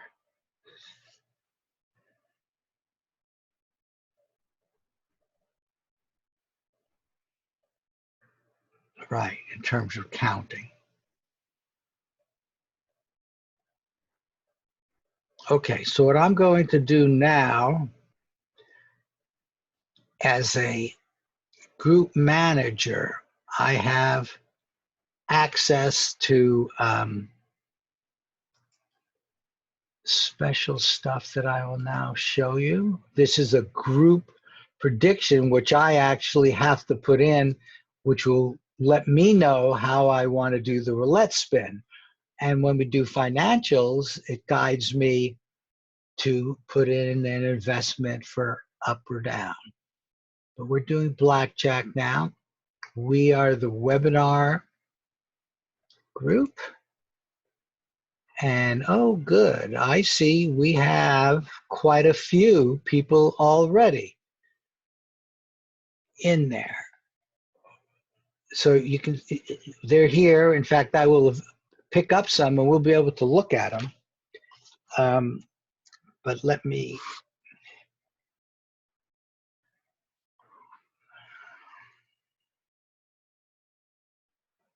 okay. So for the first time, we know that side one, I hope you can see this screen, but here is CRV trainer and here is side one, and there's side two. And so far I've got one for black with a 4.5. And then there's a pass. So in terms of making a group prediction, of course, I'll ignore the passes. Here's a red with a 5.5. Now, for reasons which are a mystery, and I'd have to say the big issue in ARV is we get good confidence rankings on both sides. And that's because nobody's 100%. Even if you were 75%, sometimes when you were not on the correct side, you would then be on the other side. And that's why we look for a consensus. But when we're using beginners, often the consensus is not correct. So here's another one right here, which is side, okay, so side two is red, side one is black. And we have another side two with a ranking of 4. And here we have one. So you guys are seeing your own stuff here. And you can see as the manager, I get to see that. Oh, here's another red with a 4. I love these ones that say no history. It's probably a very first one. To my surprise, there was an exact match. Isn't that wonderful? Okay. Okay, so let me just mark this one. Side 2 and a 5. So I have 1, 2, 3, 4, 5 people here. I ignored the pass for now. Let's see why it was the pass. Not a good match to either one. That's fine. Let me do a refresh and see how many more of you are coming in.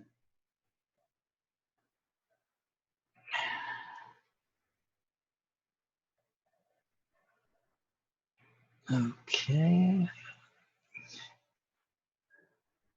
Here's another one. Was a 6. Another one was a 5.5.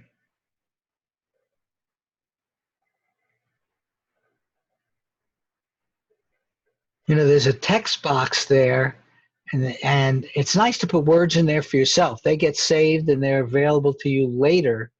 So by putting the words in there, sometimes they actually even help the general manager like me.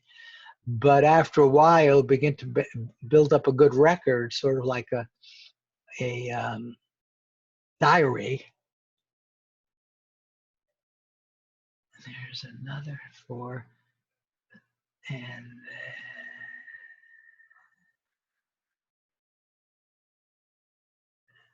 okay.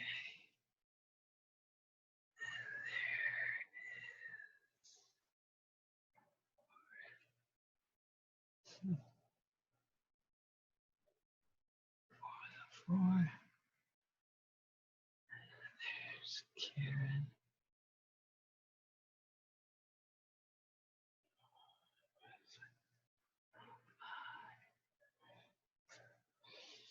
Okay. Now let me show you, and I think there's still a few more playing. One of these, and it was the highest one, so I always like to look at the high ones. This was a 6 from Writing Diane. So let me just put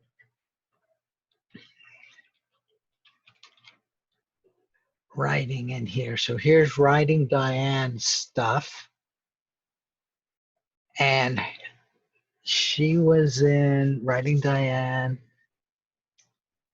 was side 2. So let's look at her photo site, which she thought was the winning one.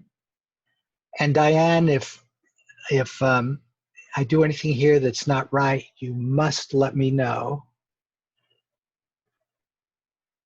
Okay. I'm actually going to try to copy that. Oops.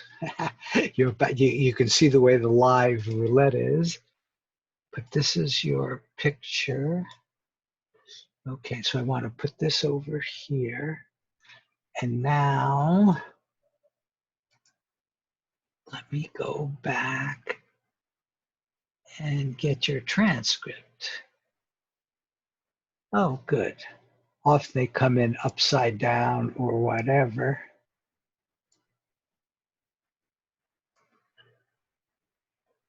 Okay.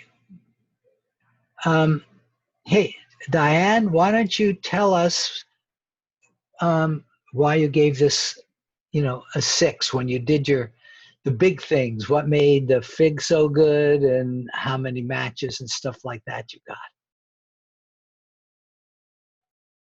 Can you turn off your mic?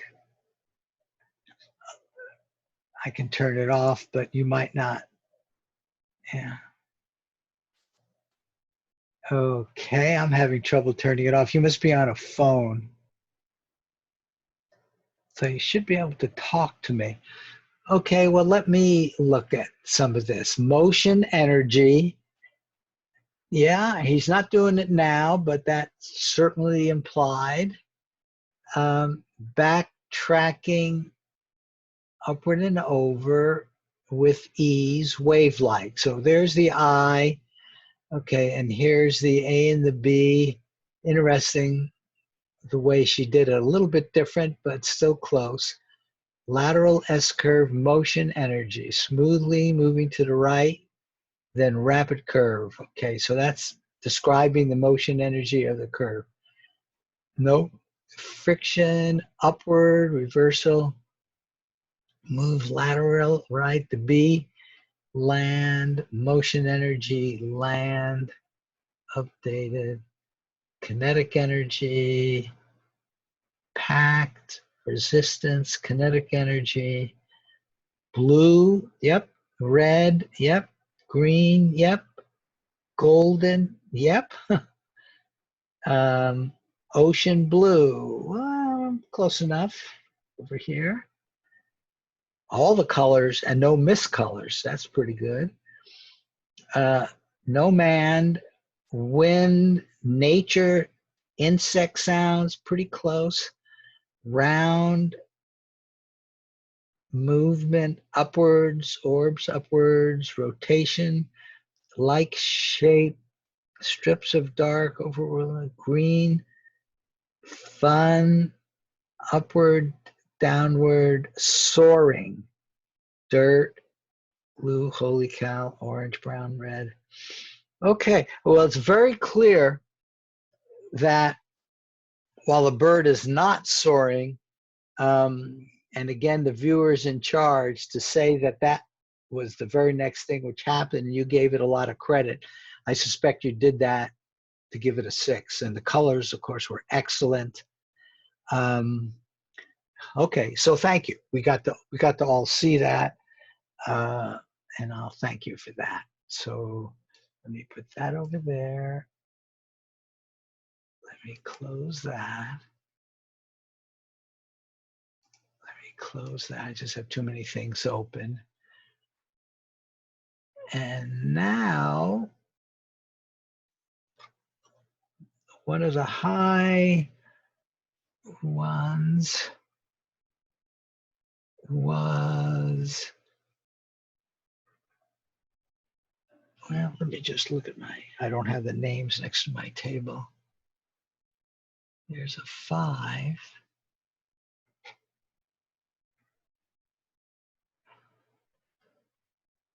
What time is that? I'd like to end these at 1:30, and we haven't done feedback. Do I have all of the transcripts in? Let's see.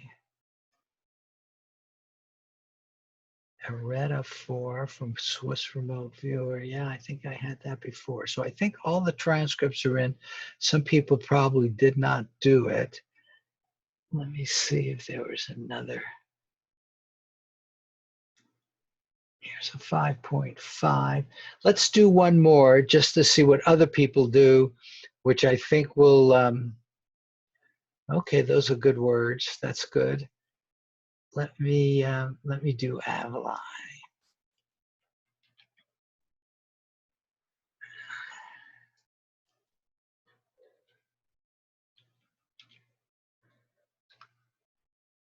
Okay, so here you are, Avalon. And again, you were side 2, which is photo side B. Let's take a look at that. Okay. Very different, underwater. And let me take the snipping tool and snip it. And then we'll get your transcript, and hopefully we can look at both side by side.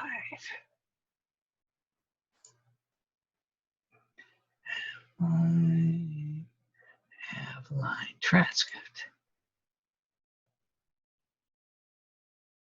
Okay, excellent. We might even be able to make that a little bit bigger.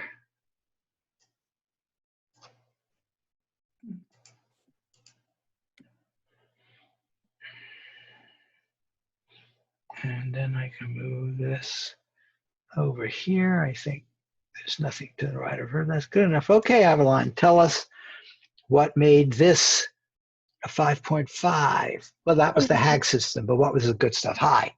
Hi. So I got 9 out of 11 elements using the HAG system.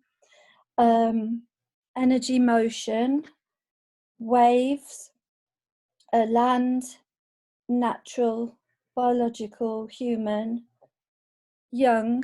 I did sort of zoom in on the, on the person. Yeah. And daylight, natural, but I didn't actually get water. So I gave this a fig of 0.69.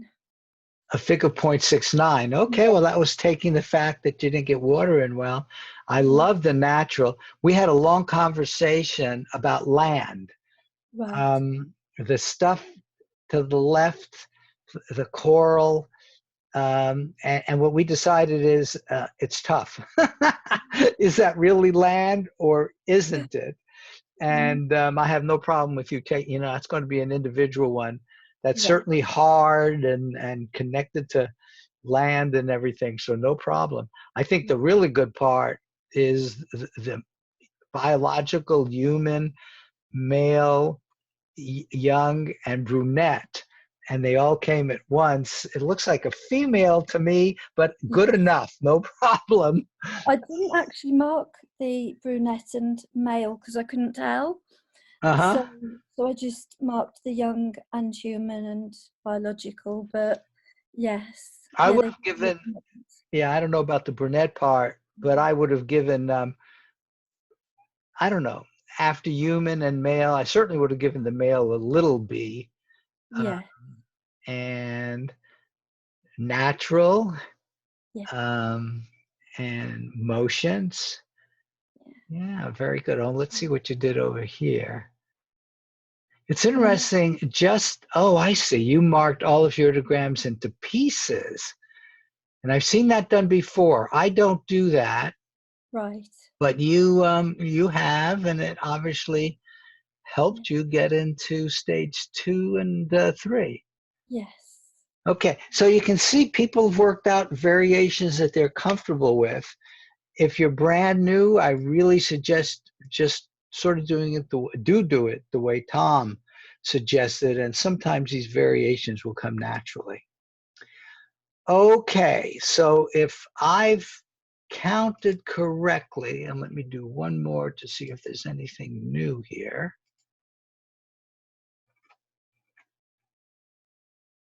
No.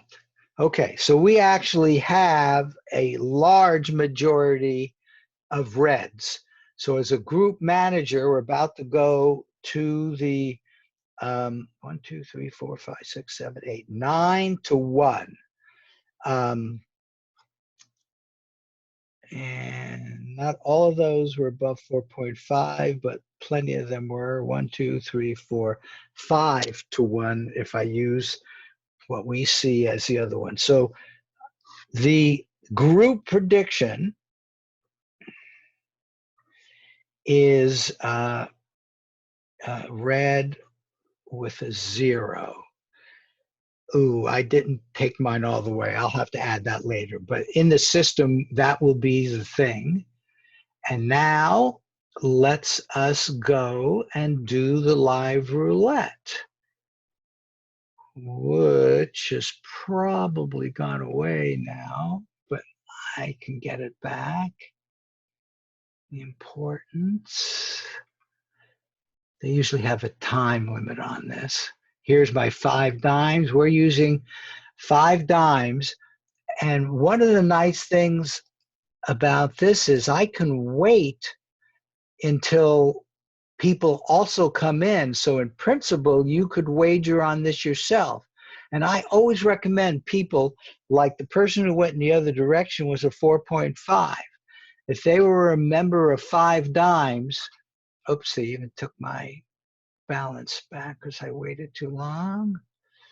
So I am going to put $25 into the casino. Now, we're about to go into this one. And what I'm going to suggest is, I don't know, we watch how it goes for a while. And then at some point in time, I'll say, when do we actually place the bet? And I think I'll just go by my feeling, or maybe it'll be a consensus. I don't really know when to place a bet. And you want to know something? It doesn't really matter. So let's just watch the way they work for a couple of spins, since this is live and it actually is fun.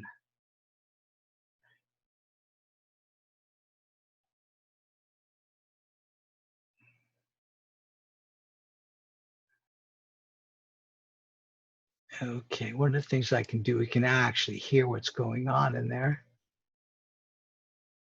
Notice. Now all of you there guys can place your bets. He's doing English. Earlier when I got here, was somebody in Spanish. And you can see there's a chat box. Well, it looks like I might have locked up. Let's hope he starts up again.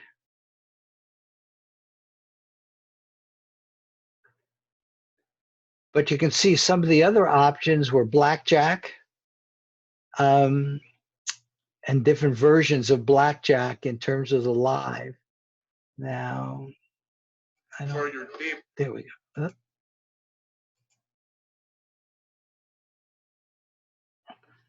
Yeah, I'm going to get out of this and hope if I get in it again, it'll get a bit. Okay, here we go now. Good luck. Okay.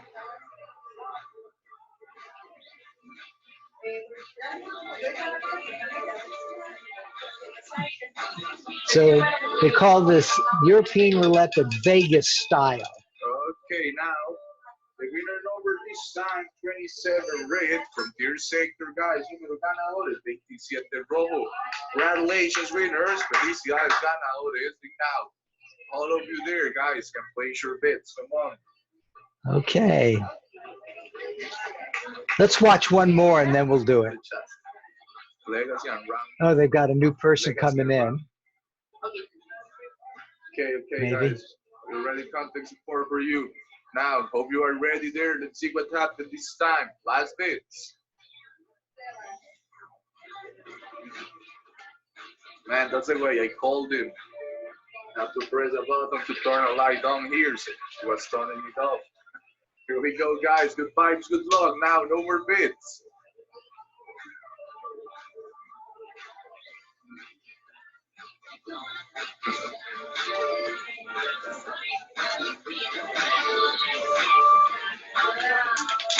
What is our prediction? Isn't that cool? Hey, winner number this time. Okay. So we're at red and 0. So we will bet on this one. I'm glad we didn't bet on either of those, but it just doesn't matter. Whenever you do it, I'm going to put $5 on red. No, that's wrong. I want to take that one off. Wait, let me undo. Okay, so I want $5 on red, and I want $1 on 0, because that's what we predicted, red 0. So this is our one. This is going to determine our feedback. Here we go, guys. Good luck with vibes. Now, over bits.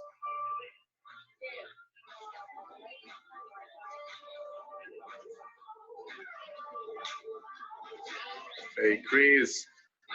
Here we go. Let's see if we can get it, man. Yeah, man. Let's see. A nice number. I like it. Okay, Oh, it went black. It almost looked like it went in red, didn't it? Congratulations, winners. Felicidades, ganadores. Okay, so that's it. I mean, the outcome was black, whether we like it or not. And some of you don't like it, but remember, some went the other way. One person in particular, actually. But the outcome is black. Welcome, guys. The spy, same for you, Louis. Now, here we go. Last bits with me. Okay. Okay, the ball is spinning there, so here we go. So I'm going to get out of this. I'm going to return the remaining funds. So it looks like they do that automatically. But wasn't that fun? Except don't let the negative outcome, for those of you that went the other way, really get to you. One means nothing. It's the long term that matters. Okay, so now what we want to do is go into the feedback. So that's up to me. I'm the group manager. You saw how we saw all the predictions. And I am now,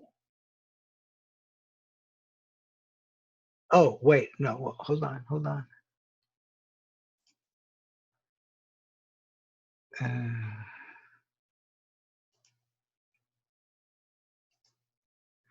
Okay, right here, just because of side 2 was the dominant one, that's the way I will predict.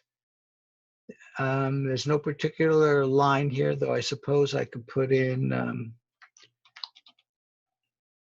red 0, which was what the prediction was. And this is for the webinar. Okay. So as soon, and notice here is where the computer set it. Photo site A was black, photo site B was red 0. So this was all automated. As soon as I click this, an email will go out to each of you. And I want to make sure I got the side. The prediction was side 2. You will actually get that prediction. And for the financials, it's exactly the same. And now the outcome, we now know the outcome for webinar workshop. So we're about to do our feedback. And I don't know, well, we'll talk a little bit about that. The fact that it was overwhelming and a miss happens too often. And I do not know, none of us know why. That is one of the big challenges, probably the big challenge in ARV. And that's true as individuals who get non-hits. I like calling them non-hits now. But notice I am putting on the European Roulette one so I can get the information. And I put in just the group name.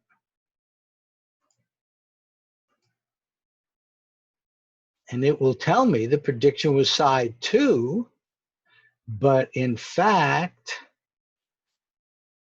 the outcome was side 1, which was black. And now, oh, okay. Comments, let's say not a hit.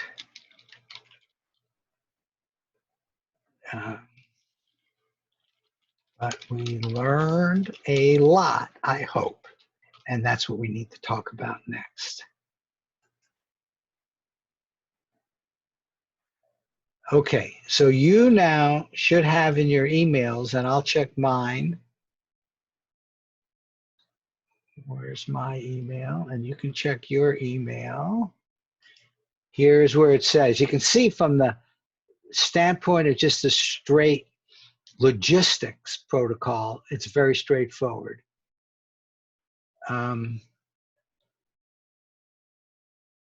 So I don't think I will have one, but the winning side indeed was black, and here's where I wrote in it. Now,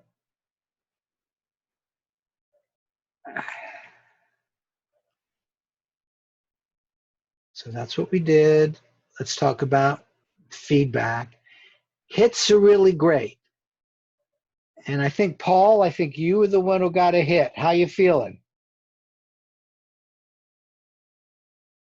And you got a hit with a 4.5. So I think Feel good, you should, Marty.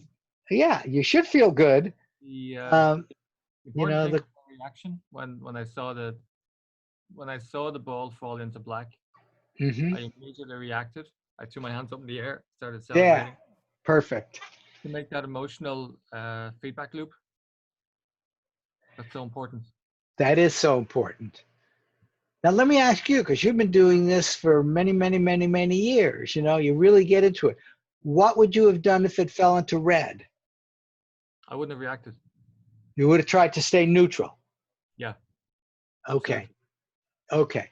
And that's the message and the learning which goes on with the rest of you. When there are hits, rarely are there any negative feelings, but there sometimes are, like, gee, I should have had a better transcript. Because see, you're now in the ability to have the transcript in front of you, as well as you've got the feedback target in front of you, right? You click that link, you put in your email address, and you got your feedback. All of you should have done that.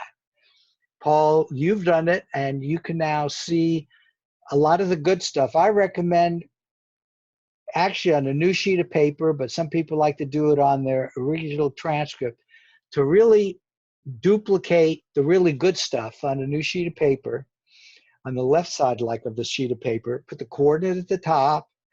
You might even print out the transcript, and then on the right side, add whatever you wish you had done, just a little new sketch or a few new words. The length of the feedback session does not have to be particularly long, but it needs to be very, I believe, focused. Oh yeah, look at all that stuff. Really get into the photo site, because you're sending the information back, whether it was a hit, miss, or a pass. Marty, I do that. I do a completely separate, I now do a completely separate feedback session where Perfect. I send that feeling back to myself. Okay. You know, Paul teaches this stuff, so having him here is really great, and I thank you for being here, Paul, and thank you for sharing that. So those of you who did not, you know, so it's celebrate, do a new session.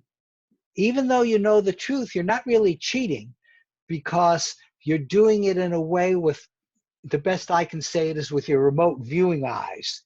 You know, you still say, do you do like an IAB again and all of that? Because you certainly could. Okay, very good. And but you're doing it with your remote viewing eyes now, knowing the truth. That'll help you with your training. Now, what do you do if you're non-hit? Hey, in this business, you never stop learning. You're feeding information. What happened today is feeding information to your subconscious. And remember, there's nothing wrong with non-hits, because you're learning something from it. And now here's something which is pretty important. For all of you that had non-hits, I want you to take a look at your transcript, take a look at the actual target, and did you miss anything? Knowing the target, it's sort of amazing. And this is even especially true, of course, for newbies, but also for not newbies. You will now see something that was in your transcript that you just didn't give enough credit for. And had you, it might have brought it up to a pass, say.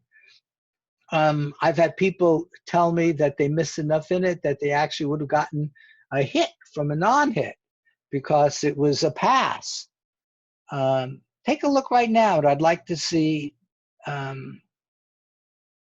me just see. I'd like to see the group consensus was red 0. Ha, Paul put a woohoo in there. Very good. Well, we did, but I wasn't in time to do a wager on that first one. God,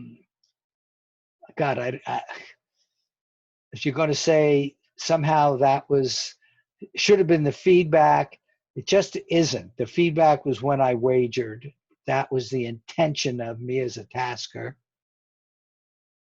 Well, and I have to tell you, I was thinking of that, and I even said something before we started about how do we choose the exact time to start.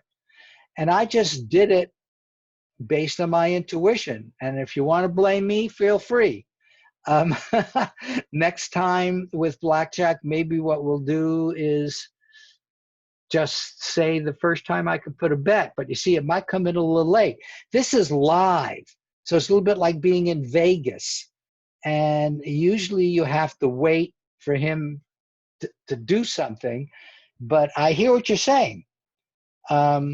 However, in ARV, none of that is supposed to matter. There's so much randomness in this. Your job is to describe and sketch the feedback target. And those of you that got non-hits, just accept it. You certainly learned something in terms of doing the protocol, hopefully. I understand your comments here, and next month, which will probably be the next time we'll do this, I'll give some thought to making it really clear on when to place the wager, because you could see there are obviously different choices. You know, I could say 2 minutes after, but I don't know where the person will be 2 minutes after. This is truly live. I don't know. So I don't know, but it doesn't matter. We did it the way we did it this time. And I would like to share one other thing with you. We now call these non-hits. We don't want to put too much energy on the negative. But in your mind, you may be calling it miss, miss, miss. I miss all the time. And I hate misses. Of course you hate misses. Or even non-hits. But we had a whole webinar which talked about getting rid of those negative feelings. They're natural. You're a human being. But why don't you get rid of them and basically conquer it? Love conquers all. Use what we called an ARV strategy for that, which is don't energize your negatives, love them. Okay, I'm going to end this now, though. Paul, it might be fun to show your transcript with your feedback. You okay with that?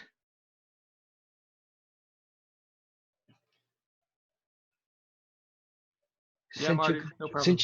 Since you got good, since you got the hit, and we only have 10 minutes, I think I can get it from here. I need to find you. You were called CRV or?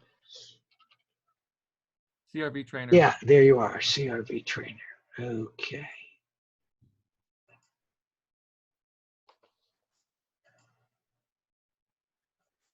Okay, so here you are, CRV trainer. So you actually got photosite A. You're also getting to see the nature. Oh, there, see how different our photosites are, and that's the whole point.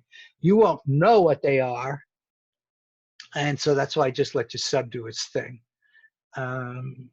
Let me find the snip tool, and this will make this part of the webinar.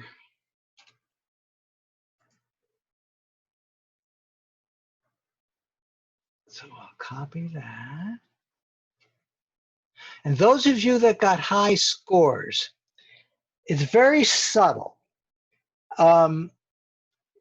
If you got, and a lot of you did, certainly a 4.5 or even 4s or more, which was almost all of you who went to the other side.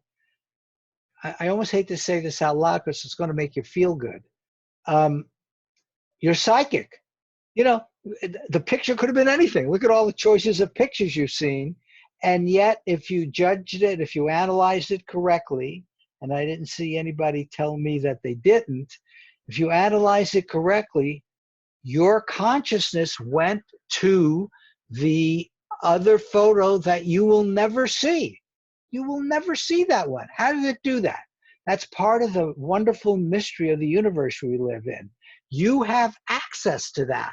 It's amazing, but you do. You have access to that. Okay, now let me get your transcript.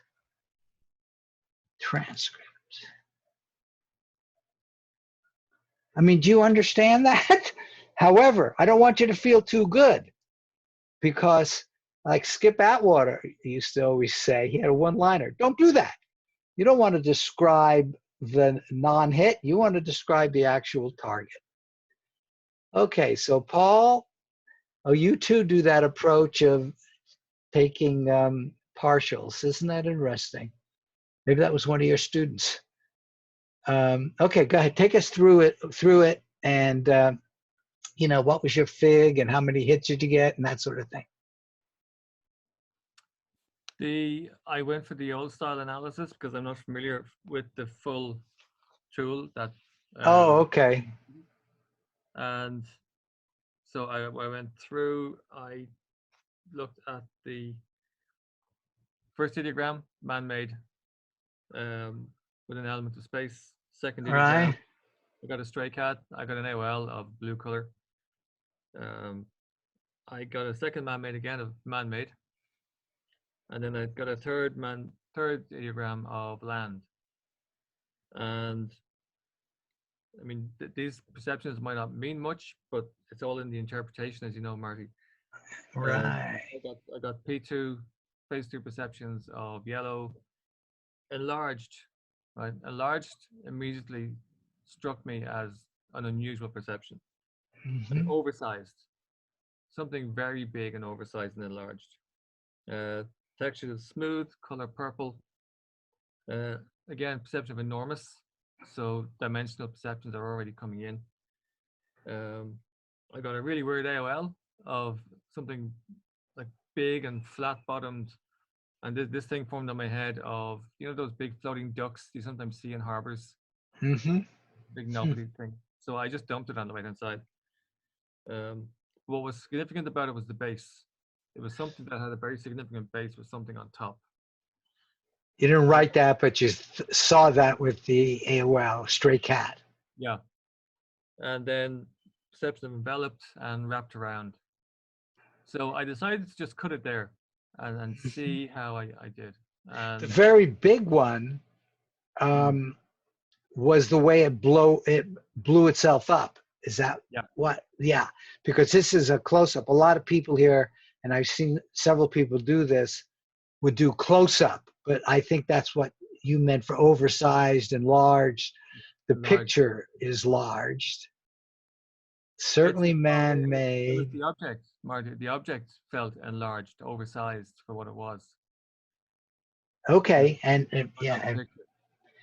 okay, and it may very well be. It's a close-up. Anyway, well done. I think outside judge, you always like to analyze your own work, because as you said, and it's so true, a lot of people like to do that. Some people think it's terrible. Other people like to analyze their own, because you use some self-analysis here to go for that one. Yeah. And to give it a 4.5. Yeah. Okay. Can I make a comment on why people think that they might have been, why were they off? Yeah, please. I would ask them to check back in themselves, because when we went to this casino, the first thing we saw was the color red come up, and to know what was your emotional reaction to seeing that, because that may have caused the loop. Seeing the red. Yep, you're the second one that said that. Especially for newbies, like you go. This is the Yep. first time doing this. There's a lot of You're the second one that said that. Yeah. In the previous one of these, I didn't use the live. Somebody suggested the live, and I used the one where you just click, and there's nothing before that. And maybe I should go back to that, because otherwise you always see something. You know, there's the board there, which had the previous ones. But you might be right. And I will share this with you. In the conference, the very sixth prediction, something similar happened. We did a 3-pick, and the very first one that came up, a lot of people actually got matches to that. So I think I think there's a lot to that, which just maybe should make I would say as you said, especially for newbies, I would say a experienced remote viewer would just ignore all that. That's just more images that they got, and they would have to wait until they saw their feedback image. This emphasizes how important it is to get yourself to go to the feedback target. There's always a special picture for your feedback target, which each of you have now seen. It's got the number on the back. It's one target. You have an opportunity to write a note in there, and hopefully you've done that. And that's okay. So red was an energetic response, which you should probably try. Obviously, you would try to avoid, but yeah. Okay, well heard. And that may help explain it. And in your feedback session, you might, as a note, put that in there. Put that in there. I saw red win, and that's the side I got, and maybe there was an influence. Next time, I'll pay more attention to my feedback target and capitalize feedback target. And so if nothing else, you've learned something from that. Okay. Now, let me, unless there are any more questions or comments, who else went? Sylvia, you went for black? What was your CR? It must have come in late. I didn't put it in my summary. It was 5. Okay, so there were 2 going for black, both over 4.5, and there were 1, 2, 3, 4 going for red. So still the group, I still would have gone in the same direction. I don't know if yours came in late or I just missed it, but I'm adding it to my notes here. Anyway, Sylvia, well done. Thank you. Okay, so I hope you've all learned something from each one. Both the hits and the non-hits should always be from the feedback session, getting a sense of getting a bit stronger and better for the long term. And I want to close with just a few view slides. My God, view graphs dates me. Slides, which make the point that this really is a connection through time, but it's a kind of telepathy. It's mind-to-mind telepathy. Your mind during the remote viewing time and your mind during your feedback session time. There you are. Terrific, right?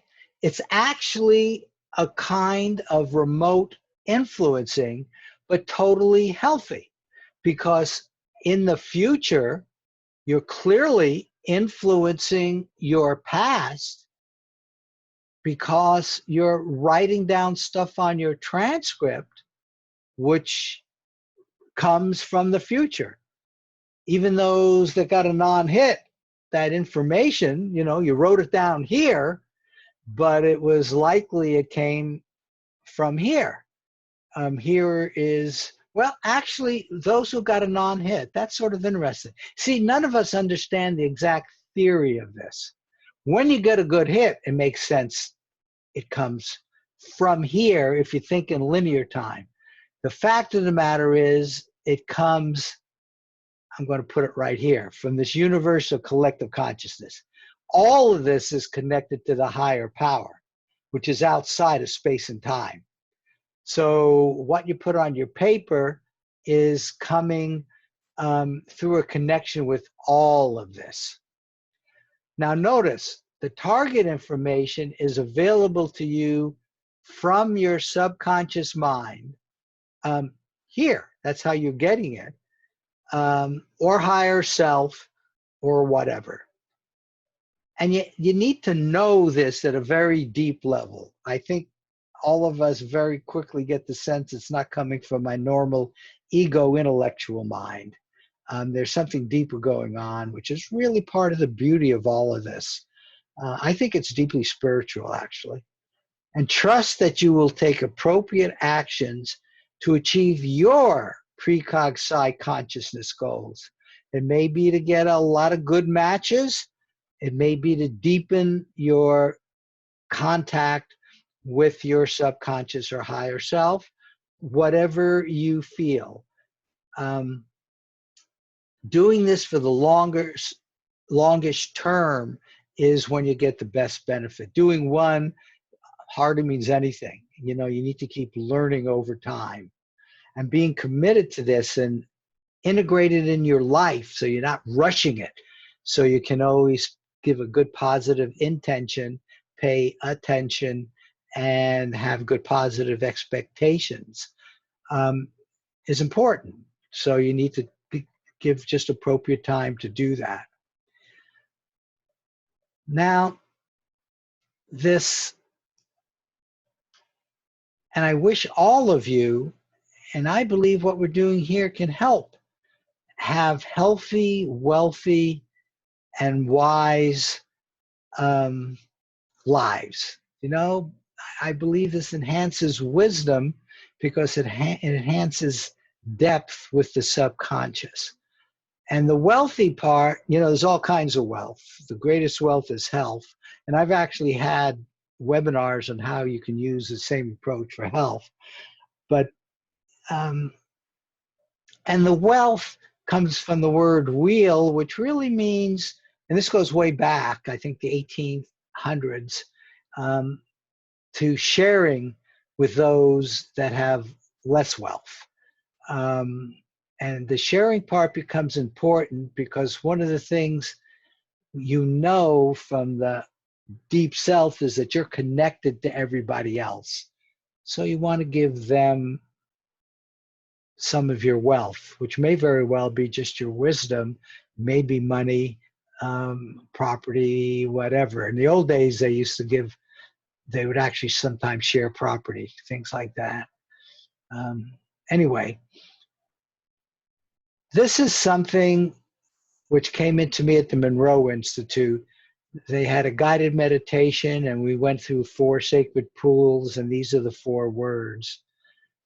And I just want to share some of the things which I found on the internet about them, about all these. The end of all wisdom is love, love, love.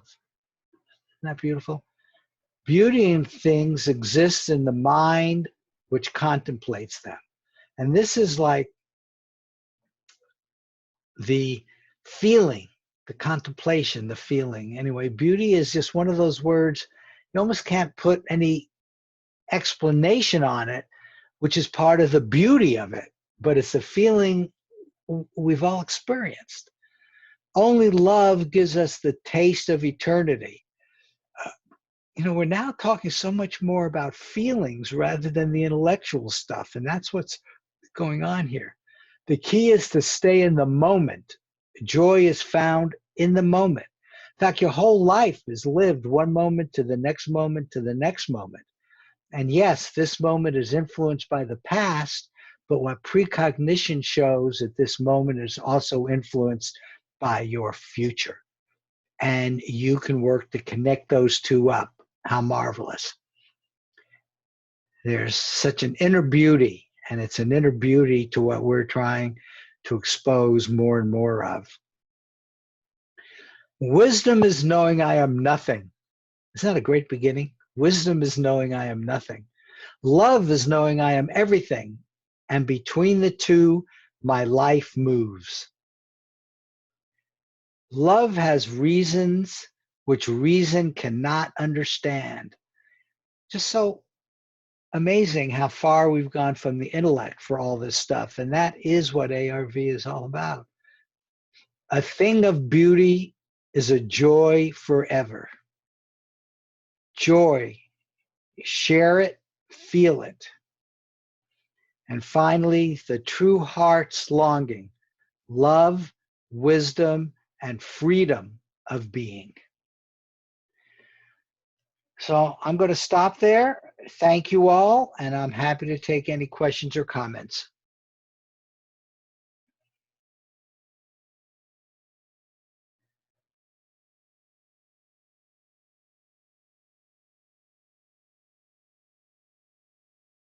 And that's fine. It's actually past 2:30, which is my usual. Okay. Well, you're all welcome. This is my passion, and I'm really happy I have that passion. And yes, Tom has now become such an important part of our work here. So I will pass your thanks on to him. And all of you, love, wisdom, beauty, joy, and keep precogniting and stay healthy.